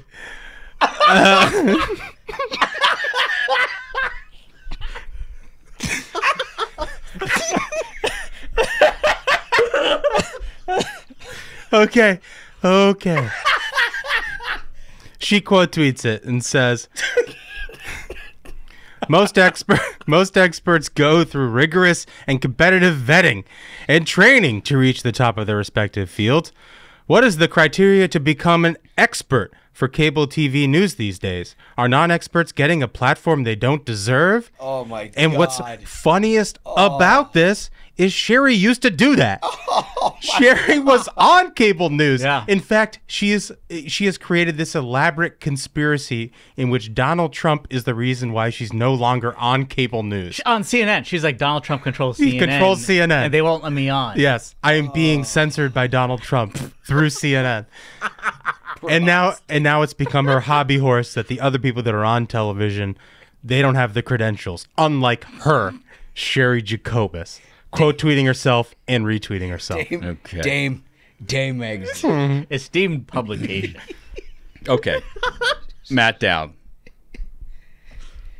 What are you asking for another? I already gave You already played it. Look at this. This is what you get. You wanted a crooked judge, you got a crooked judge. Okay. Can we put the Matt Dowd tweet back up there, please? Geez, you got to make me go back in this. It's of course out of order. I used to run a great ship. Yeah. Okay. I used to run a. The funny thing is, he was judged for like 2 minutes. I was the best judge. He was there for like a cup of coffee. We ran this thing for 2 years. And the hateful left got rid of me. They got rid of you because you were too lazy. Okay. This Matt Dowd You would tweet. come in and be like, "You won. I don't need to hear anymore." This Matt Dowd tweet, while outrageous in its own right, is in the view of the court run of the mill. As far as Matt Dowd goes, Lee, can we please put Exhibit 15. Exhibit 15 back up, where Sherry Jacobus not only quote tweets herself but retweets the quote tweet, and she describes and attacks a job that she once held. And she acts like cable TV people are supposed to be experts. And everybody knows that they're not, and nobody ever expected them to be. Sherry Jacobus has won this. I don't disagree with the decision. Let me just say, as hot as the first take, for me personally, being in that game, that third is as good as it gets. It's incredible, right? Because that sort of self-examination that maybe, just maybe, there are pundits that don't have the credentials of being on TV, could not apply more perfectly to someone like Sherry Jacobus than anyone on the face of the planet. It's such a self-call-out. It's incredible. I mean, does she have any fucking credentials? She has zero self-awareness, clearly. Oh, my God. That is amazing. I'm happy to cede the crown to that. That's just absolutely outrageous. Okay. All right, so moving on, we've got one more segment that we have to do, and it's on the border. And the reason why this is a really important issue, it's not just the border's an issue, it's always an issue. It's been an issue since this asshole has become president. but it's become a more definitive legislative issue because McConnell and Senate Republicans said that in order to get foreign aid, in order to get anything for Israel, and in order to get anything for Ukraine, what Senate Democrats have to do is some domestic national security spending, i.e., spending to secure our border. It's particularly important under the newly released testimony from the FBI director, and this is from the Daily Mail, saying the U.S. is facing its highest risk of attack in years. Chris Wray says there are blinking lights everywhere and warns terrorists will exploit the southern border. This is specifically talking about this problem. So, okay. That's obvious. We've known that. I mean, anybody with a pulse knows that that is a problem when you're having just a shuffling of hundreds of thousands of people through the southern border. But for the FBI director of his own administration to say that in the context of Senate Democrats and House Democrats currently lamenting the fact that they have to spend a single dime in border security and are willing to basically hold out any sort of support for Israel as a condition to keeping our border open is really quite something. And to put this into perfect context, this is a tweet that I think will tell you about where the unanimity on this is and where Senate Democrats are. Mitt Romney has been, up to this point, the most likely Republican to cross party lines this Congress. The most likely to criticize his own party, the most likely to join Senate Democrats on a whole variety of issues. Here's his tweet, graphic number 2. Spaghetti, can we toss that up? Dems want 106B. GOP wants a closed border. That's the trade. But the clueless Dems want to negotiate the border bill. Not going to happen. Is an open border more important? Listen to this. Is an open border more important to Dems than Ukraine and Israel? Man, what a good message coming from someone where you would least expect. You would right, exactly. Least expect it. It's like if Mitt Romney has the courage to like hold this line on a thing that is obvious, it should tell you how obvious it is. And so what, like, based Mitt Romney takes to Twitter and is like, if we're going to secure borders overseas, let's secure our border here too. I mean, wild take. So, but these are the things that Mitt Romney in a public setting is consuming. God knows what they're consuming in a private setting in a classified briefing. But here, let's play clip number 5. If we could cue up clip number 5. These are Chinese nationals filmed entering the U.S. illegally. You may ask yourself why it is they were in Mexico in the first place. I don't know. I don't have a good answer for that. But it seems to me like somebody ought to find out. Did one of those dudes have Removo luggage? Like, this is not like... Why do you know that? Like, we've endured incredible hardship and are looking for better... This is not like showing up to Ellis Island. Like, this dude is geared up and ready. What the hell is going on here? Yeah, and the other thing that that strikes me about this video and that I've noticed on Twitter, and you guys probably have seen these same videos, is just the incredible number of single adults who are crossing the border illegally. Military-aged men is constantly brought up. And we've all seen and we've all talked about the Customs and Border Patrol statistics and how the encounters have skyrocketed across the board. But if you look down into the data and ask yourself what is driving these skyrocketing numbers, which particular demographic, it is single adults who do not come from the countries of El Salvador, Guatemala, Honduras, or Mexico. That ought to scare the living shit out of everybody. Yes. These are because you've chosen, what they've done is deliberately chosen a route. Right. Yep. It's not about trying to figure out how to free some kind of an oppression as asylum claims are formed to do. They've chosen a route. The route most likely to success to get to the United States. They see it as weakness. They know the border is open, and they know that this, quote, asylum system of where it's basically, here, we're giving you a ticket. You're going to say that you're going to show up in 18 months to a court date. Please show up. Yeah. They know this is a joke. These are fighting age men crossing the Atlantic Ocean and the Pacific Ocean to walk through our open border in Mexico. We saw what happened in the southern border in Israel. We know the consequences. Christopher Wray himself, not someone who Republicans traditionally look to as the guy who's telling the country what needs to happen on the border. Republicans have a history of being concerned about things that Christopher Wray has done toward, school parents and Catholics and et cetera. He is warning this country about what is coming across our border. We saw it in Technicolor on October 7th in the state of Israel. And if we do not get serious about shutting down this border right now, we will pay the consequences, and our children will pay the consequences in ways that we cannot imagine. So listen to the way that this whole thing, they've had a meeting on this. Knowing the context of it, they had a meeting on this to say, can we get all senators in a room here to discuss the importance of what we're talking about with Chris Wray, the information we know at the border, both in a classified setting and in a public setting. And this is according to CNN.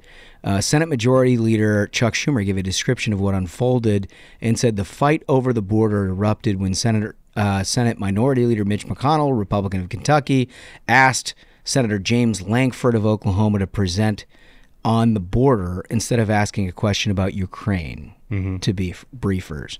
A source in the room told CNN that Arkansas Republican Senator Tom Cotton was shouting because Schumer tried to shut this down. Schumer tried to say the border was extraneous and not important to this discussion. It's absolutely outrageous. Right? So pressed if he was amongst those who yelled, Cotton said, quote, "I did not let Chuck Schumer get away with lying that Republicans have injected border security into a debate about a supplemental bill, and it was Joe Biden who sent us a supplemental bill with border provisions in it." So, in other words, Schumer's trying to just get out of this. And let me just remind you, what Democrats want to do, they're all for we'll do something about domestic security. What we'll do is send a slush fund to states and cities again, like we did with the COVID bill. Remember state and local aid? Remember that billions of dollars that was slushed in? Remember the 11% inflation that resulted on that? And it was a handout to all these essentially teachers unions to oh yeah, this is to get schools open. Schools didn't open. Well, that's what they want to do again, and they want to give it to the mayors like the New York guy who's complaining about the border policies now that he has to deal with all the migrants. Right? Meanwhile, these fighting they just want to shut them up. Meanwhile, these fighting age men from different continents are streaming into our border. They don't want to do anything to stop them. Yeah. Yeah, so the lead negotiator, Lankford, said that the border policy measures for the national security package were the elephant in the room, meaning that's the one thing that everyone didn't want to talk about on the Democratic side because they largely agreed about everything else, provided that you do something to shore up the border. Democrats didn't want to talk about it. What an abdication of duty. Your first job as any elected official, whether you're a dog catcher or a U.S. senator, should be the safety of Americans. It is an abdication of duty, and you know who should wear it on their foreheads? John Tester, Bob Casey, and Sherrod Brown. Every single If you're not talking senator, about this, every single senator. if those guys went to Chuck Schumer and said we need this, it'd be done tomorrow. Right. Because they're all for re-election. This is exactly right. And if the fact that it's not done is because they've kept their mouth shut and they prefer an open border policy. They exactly. Also, Looney Tune Dick Durbin can't be excused from his part in this. But just in case ignoring border security wasn't enough, we thought we'd add in a different policy measure that Dick Durbin decided to present for us. This is clip number 4, Wolf. Yes, we need order at the border. Yes, we need to have changes in the laws that reflect the reality of the overwhelming numbers from all over the world who are coming to our shores and our border. But there's also an incredible demand for legal immigration into this country even now. The presiding officer, my colleague from the state of Illinois, has legislation which addresses one aspect of that. Her bill, and I hope I describe it accurately, says that if you're an undocumented person in this country, and you can pass the physical and the required test, background test, the like, you can serve in our military, and if you do it honorably, we will make you citizens of the United States. I mean, get out of I don't know. You probably have a take on this, but like, I think that teaching them how to fly Cessnas in the state of Florida was enough. We do not need to show them every single military secret by bringing them into our own military. Are you kidding me? These fighting age guys from different continents. We are not talking about migrant workers from Guatemala coming here for a better life. We are talking about 18-year-olds who hate America, who are shipped over here by a benefactor in the Middle East to cause problems for our country because they hate our country too. Yeah. One quick thing. It's a wild dude. I would. Dick Durbin's a Looney Tune. He doesn't care about facts. He's an absolute nut job.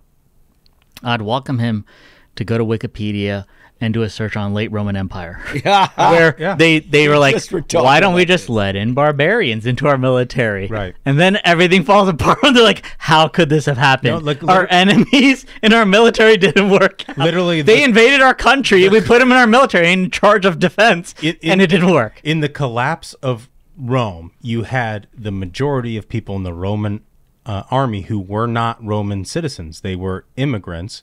And you even had generals in the Roman army that were barbarians who would then turn around and invade Rome. You're like, okay, now we have an army, guys. They gave us swords. They gave it to us. Just hit a U-turn. This is the decline of our garbage country culture that we have. Where we're like, you know what? We have a problem with getting people to be in the military.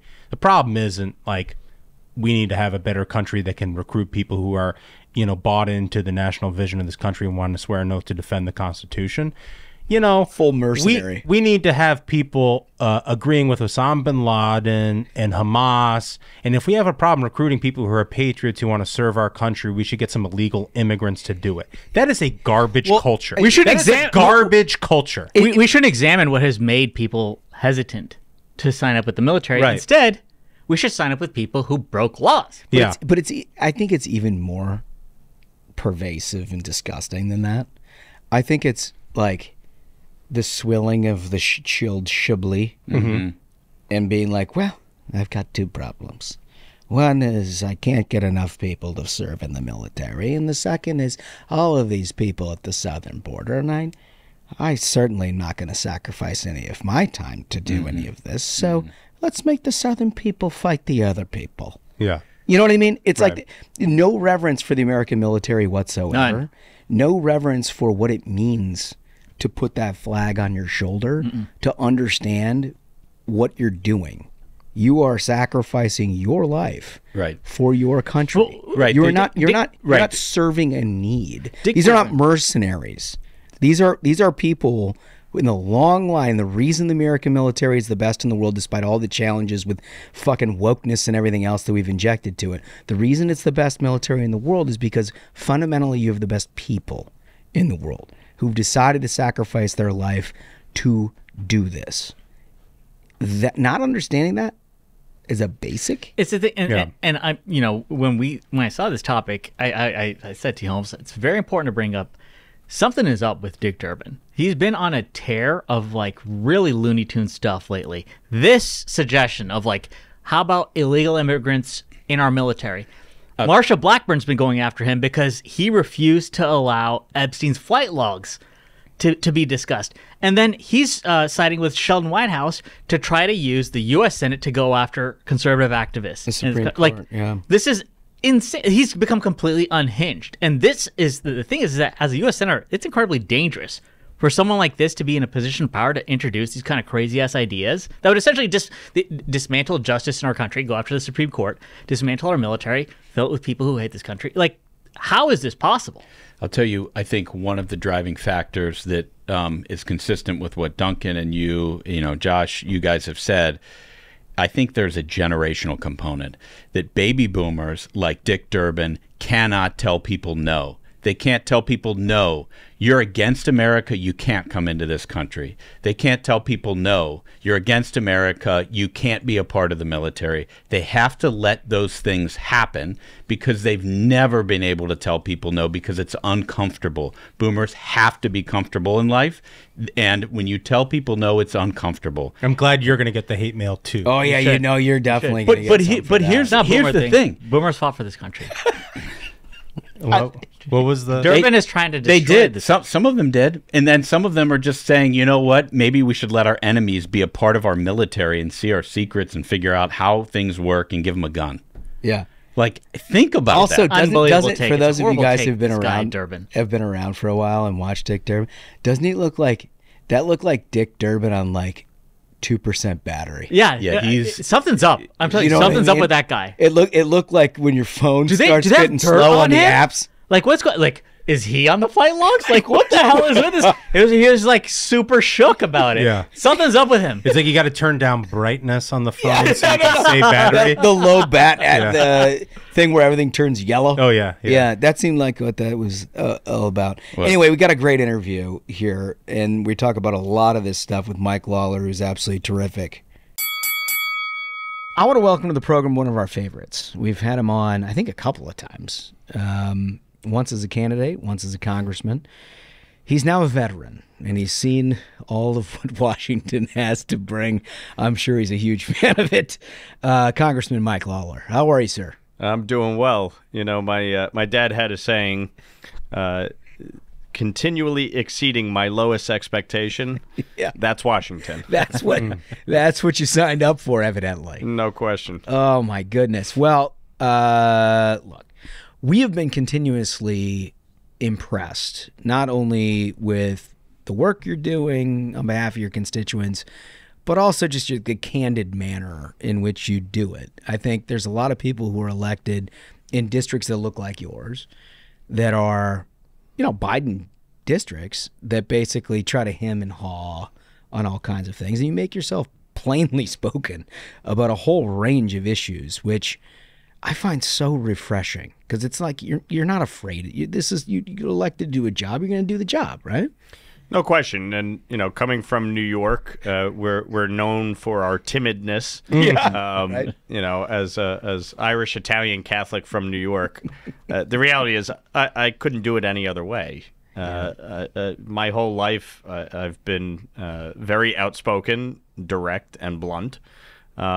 And I'm fine with the consequences of that. Yeah. Win, lose, or draw. I would rather say what I think is right and do what I think is right. And if that, works well, great. And if it doesn't, so be it. Yeah. And I think that's really, frankly, at times a difference between me and other elected officials, not just in Congress, but, I'd rather just be honest, be who I am, and it stands fall where they may. Look, it stands out, right? Because I do think both on the Republican and Democratic side, again, people, they tend to try to be inoffensive on things rather than getting somebody's plain opinion about it. And you've always been very straightforward. One thing you've been very straightforward about is this weird, unbelievable rise of anti-Semitism that we're seeing not only on college campuses, but in your city and cities across this country, that to many of us was latent, in that we didn't know it existed to quite the situation that it is, which is troubling. And you've been quick to call this out. Well, look, when you have members of Congress like Rashida Tlaib leading chants outside of the U.S. Capitol, from the river to the sea, Palestine will be free, knowing full well that that's calling for the eradication of Israel. She was claiming, oh, no, I thought it was aspirational. Which is insane. Listen, America the Beautiful says, from sea to shining sea. That's aspirational. Mm-hmm. From the river to the sea is calling for the elimination of Jews. Not so much. Right, that's the aspirations are not. Just illogical. But you're seeing it among elected officials. Mm-hmm. So are people shocked when it's, on college campuses? That hearing yesterday... Yeah, that's what I wanted to talk to you about. Was beyond disturbing. Elise Stefanik did a great job asking a very simple question. Is calling for intifada, is calling for genocide of Jews, does that violate your code of conduct? Right. Does that violate your code of conduct on an Ivy League campus? And to a person, they're all going... Well, it depends on what the definition of it is. Yeah. And I'm like, what? Are you people out of your minds? The old Clinton throwback. Yeah. And I love the Well, in context. Yeah, it's all about the context. What's the context of... So if they kill the Jews, is that then a violation of your code of conduct? And Elise was right to say, so what about, you know, if you said you wanted a genocide against a person of color? Like, would that be a violation of the code of conduct? And it's like, of course it should be. Yeah, all of of course. it. Any of this type of you know, vile bigotry, racism, anti-Semitism, people should be held accountable. This is the problem that we're seeing across the country. It's not just the anti-Semitism on college campuses. It's the crime in our major cities where people are not held accountable for their conduct. Cashless bail. Oh, no, somebody shouldn't be held in jail even though they tried to kill someone or that they're a threat to society. There's no accountability anymore. Yeah. And that really is a societal problem that we're dealing with. And so when somebody spews anti-Semitic vitriol on a college campus, people go, oh, free speech, free speech. Well, except they had absolutely no qualms in the 2020 era about completely reversing that stance. No question. If you said anything that would upset a little snowflake, right? You know, we needed safe spaces. Safe spaces. Safe spaces, because you might say something like, we need to secure our border. That's racist. Right. That's how is that racist? We're saying we need to secure our country. And these are the same people. I mean, that's what's so jarring about it, is watching these university presidents that were falling all over themselves for years, trying to figure out a way to just limit. If a conservative shows up on campus, we can't have them speak because the little sensitive snowflakes might get upset. But now we're dealing with genocide, calls for genocide, and they're like, well, it depends on the context. Oh. But you know, it's mind-numbing. It's not limited to college campuses. It's happening in major cities across the country. New York City is certainly among them. Surely you're hearing from constituents on this subject. I mean, what are people saying to you? No question. Look, I represent one of the largest Jewish communities in America in the 17th Congressional District of New York. I have Hasidic Jews, Orthodox Jews, Reform Jews. And people are concerned. They're concerned for their children. They're concerned for themselves. You know, we had a stabbing during Hanukkah 4 years ago in Muncie, in my district, and a rabbi died, and it was tragic. And you see, you know, people of the Jewish faith are concerned. They're concerned for their safety. I went and spoke at a synagogue this past weekend. Armed security outside. It's just so that people can practice their faith. Yeah. Now, I'm Irish Italian Catholic. I've never gone to church worried about my safety. I've never gone to church seeing armed security guards outside. But if you go to synagogues across America, they do. And that to me is unacceptable. Well, I personally feel a little naive because although I've always been a huge supporter of Israel, I've always thought the attention that folks were paying to anti-Semitism was I'm not sure that we have all that much anti-Semitism. And what I've come to find out, it's omnipresent. It's completely ridiculous. But it was latent. It didn't actually show its face. So I personally feel guilty about the fact that we didn't spend more time talking about it before an issue like this presented itself with Hamas in trying to raise a red flag here. Look, the Jewish population in America is about 2%. They face about 60% of hate crimes. Yeah. And so it is omnipresent, and it's a challenge. And it stems from education. You have to hold people accountable. You have to teach them. Same thing with racism. We have to, as a country, we have a responsibility to make sure that our children understand that it's not acceptable and that there are consequences for it. And I'll tell you, when I went to Israel 3 weeks ago and we met with Prime Minister Netanyahu, we watched a 21-minute unedited raw footage of the terrorist attack on October 7th. Oh, I bet that was hard to watch. It was horrific. It's any Hollywood movie pales in comparison to what you see on this 21-minute film. And there was a young man who whose phone call was intercepted, and he was calling his parents in Gaza. And he says, "Mom, Dad, I just killed 10 Jews with my bare hands." And he repeated it over and over and over. And his parents are praising Allah. They're cheering with excitement. They're congratulating him for killing 10 Jews. That is taught.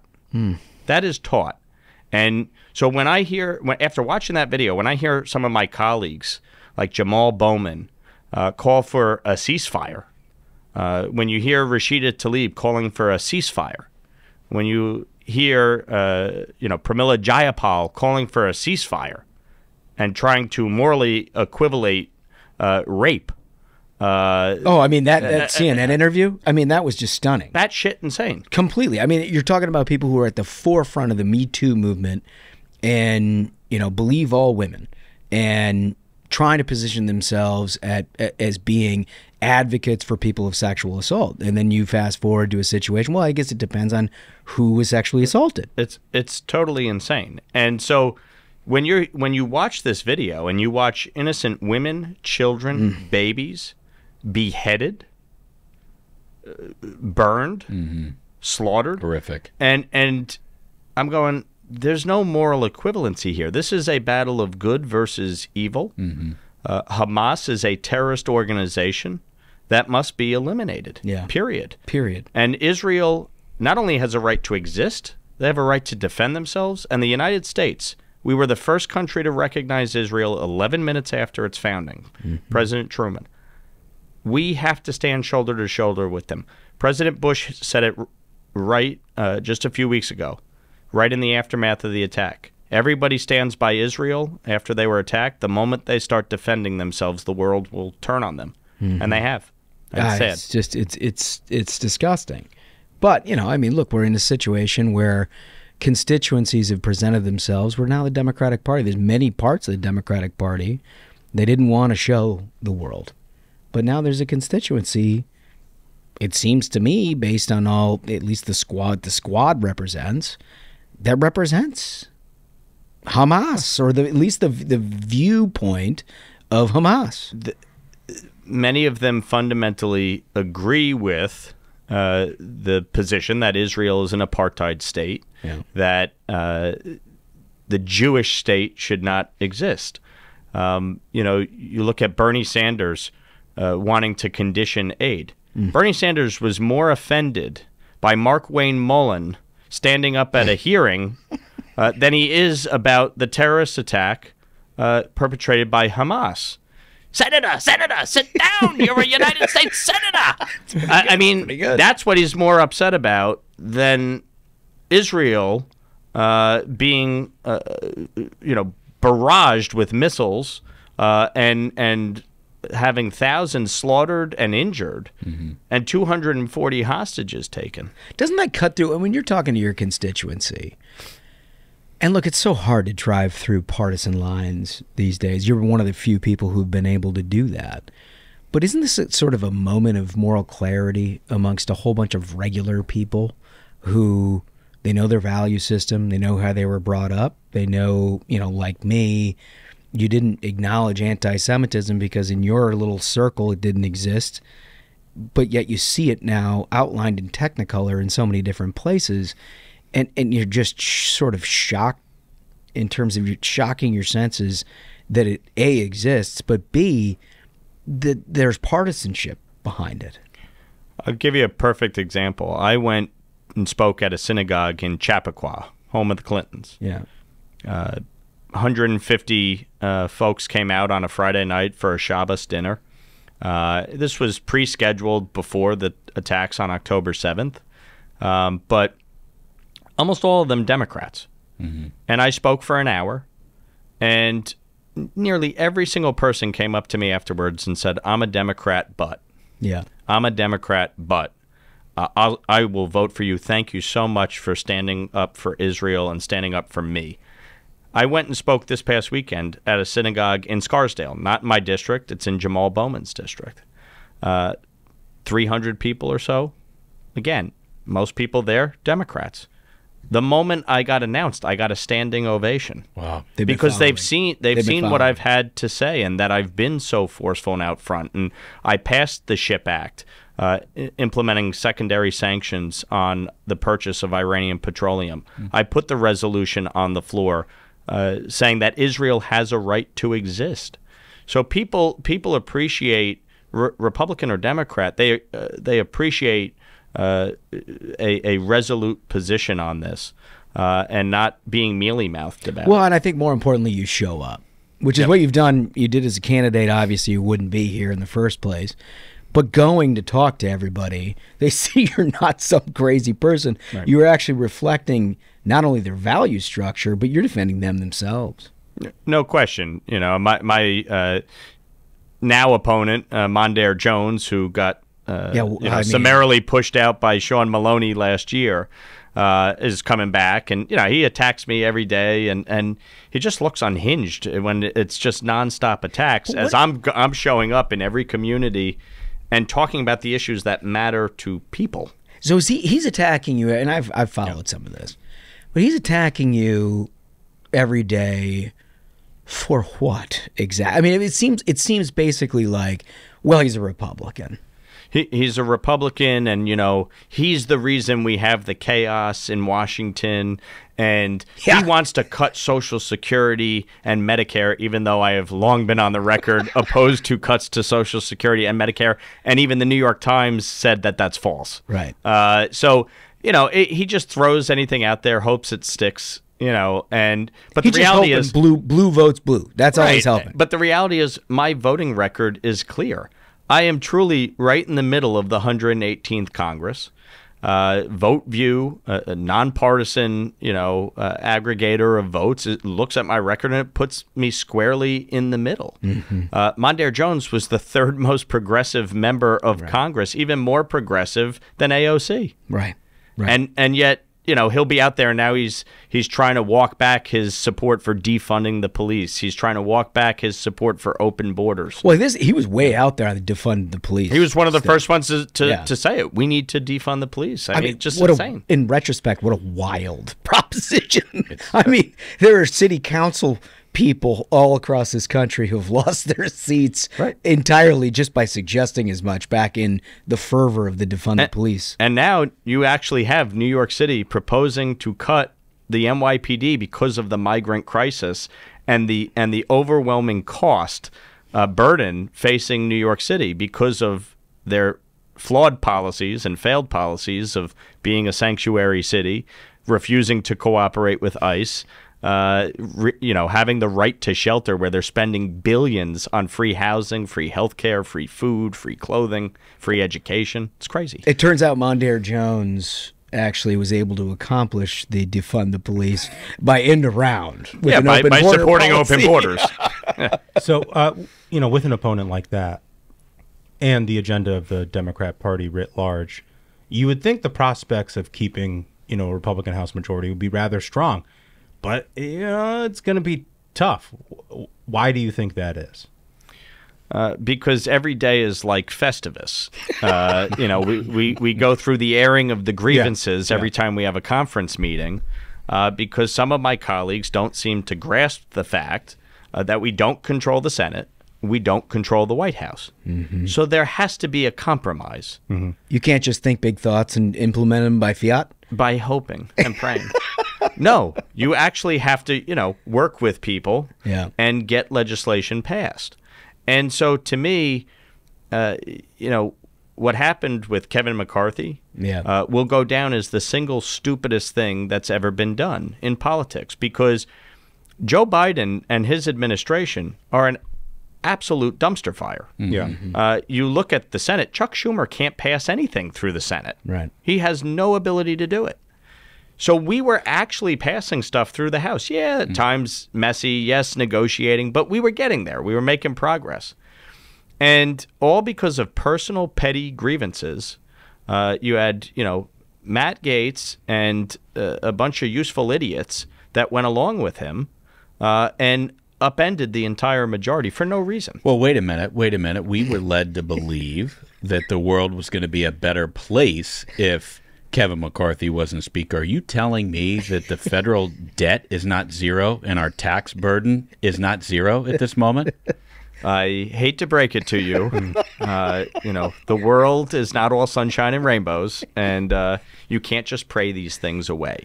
And so, unfortunately, reality is such that when you don't control the Senate and you don't control the White House, there are real limitations to what you can actually accomplish. Yeah. I mean, it's just novel. You hate to have to re-educate on every single cycle about the realities that people face. But, I mean, look, we're in a situation where, if not for the Mike Lawlers of the world, you have a minority, a deep minority. If I don't hold my seat, it's over. Hakeem Jeffries is the Speaker of the House.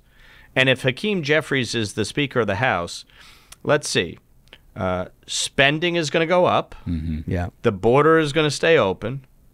The Democrats will increase taxes because the Tax Cuts and Jobs Act expires in 2025. So all the policies and the issues that Republicans care about, that Republicans ran on and won on, it'll go the other way. So my point with all of this is let's recognize the limitations that are in place, the realities. Focus on what we can actually accomplish in the immediate. Go win the White House, win the Senate, and hold the House. Because even, by the way, if we win the Senate and win the White House, but lose the House, what did we accomplish? Yeah. Well, I think what so many people misunderstand is where you set the baseline of a Democratic Congress versus a House Congress, Republican conference, is entirely different. I mean, you're not talking about tax increases and budget increases. You're talking about budget cuts and you're talking about tax decreases. If they are in charge, that all is off the table. So whatever you wanted to have happen doesn't happen. Instead, the exact opposite of that happened. But there's too often we completely sacrifice incremental progress for just throwing the ball over to the other team. They view incremental progress as a failure. Yeah, it sucks. And the problem is they want Pyrrhic victories, not actual victories.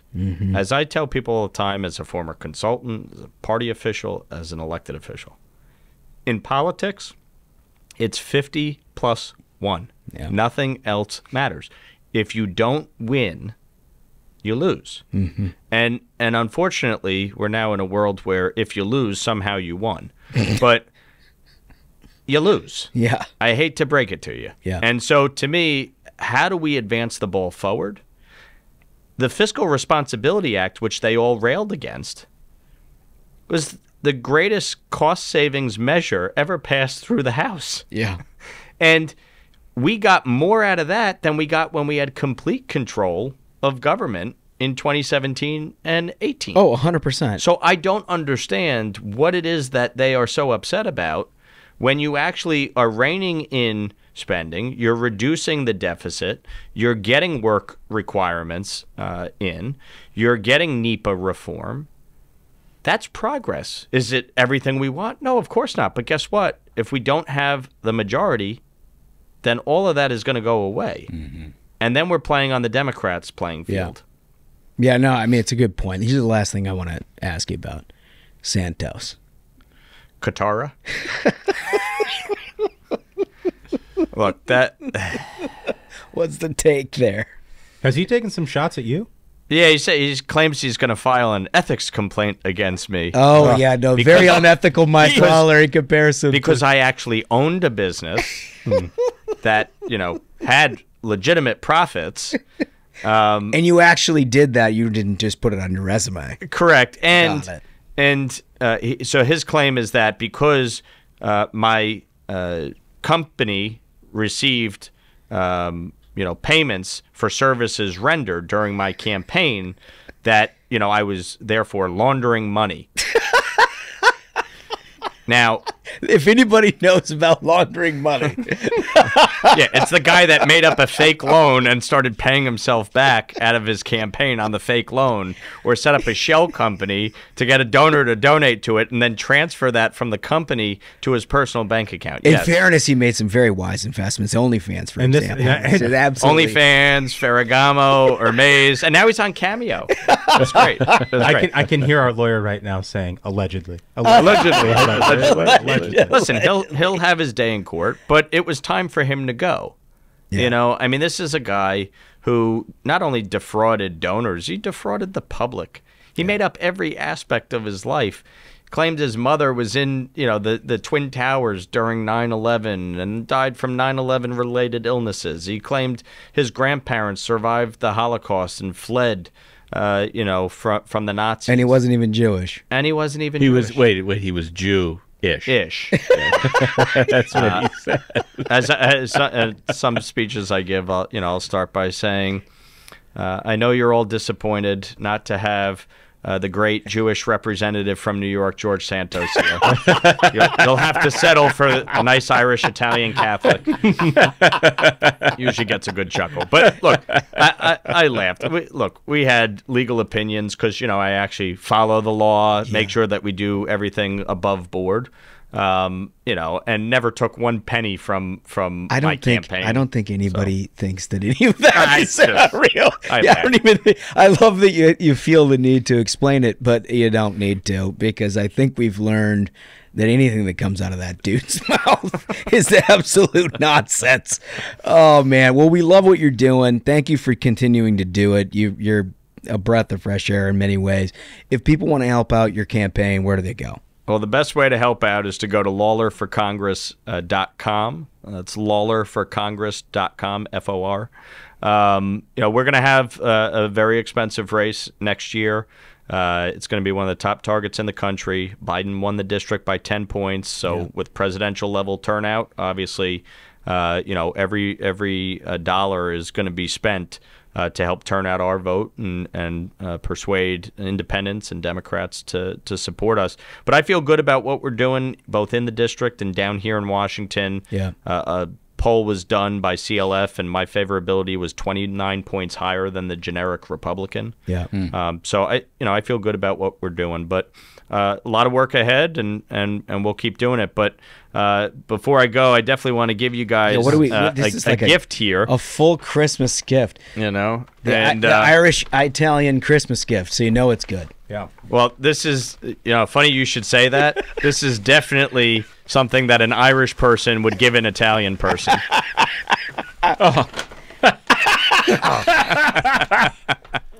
Oh my God, it's so good. Chef Boyardee spaghetti and meatballs. Yeah. So this is a Christmas gift in honor or frankly in memory of Sean Patrick Maloney's campaign back in 2022. Just before the election, he put his foot in his mouth when he said, talking about inflation and the fact that grocery prices were high, and he basically just said, look, when I was growing up, we had to eat Chef Boyardee, and that's just what people got to do in times like these. So have your Chef Boyardee and eat it too. We will make sure that Smug gets a heavy dose of this. We have one especially for Smug. Oh, that's excellent. Perfect. That's excellent. Mike Lawler, thank you so much for joining us. Thanks for having me. Appreciate it. Terrific, and man, I really hope that guy sticks around. I mean, he is the kind of guy who Republicans need to be able to listen to, need to be able to talk to, so that they can get the full array of what American voters are looking for. Let's expand the majority, and you do it with folks like that. And it's right, and it's important for people who listen to this, and this is a conservative podcast, and there's a lot of people in conservative media who would tell you that people like Mike Lawler don't matter. Yeah. That the people that yell the loudest, they matter. No, like the people that will lie to you, they matter. With a one-seat majority, they'll be like, no. Get rid of them. But it's like Mike Lawler, a guy who works his fucking ass off to win a Biden plus 10 district, is how we make majorities in this country. Right. Yep. We don't do it through tweets. We don't do it through denying reality and thinking we can do things with a Democratic president that we can't do. We do it with people like Mike Lawler. Yeah, it's such a great point. I'm glad you ended it on that because that's terrific. Fellas, what an episode. Go get your Christmas stuff at Ruthless. And we're just going to have a great time. I think we're going to have episodes all throughout the holiday season. Yeah. Hardest working team in showbiz. Much harder working than the Washington Post. Yeah, that's the truth. TikTok long? They get TikTok long. TikTok. Almost as good as Broads Daily. Yeah. Hell of an episode. It's good to have you back because I really do. I feel like it was, in fact, a banger. It really is. You know what? Absolute banger of an episode. Gentlemen, thank you so much to our listeners. Thank you so much, Jess Anderson. Thank you so much, Mike Lawler. And thank you all for listening. Subscribe on YouTube if you have not yet. So, until next time, minions, keep the faith, hold the line, and own the libs. We'll see you on Tuesday. Stay ruthless.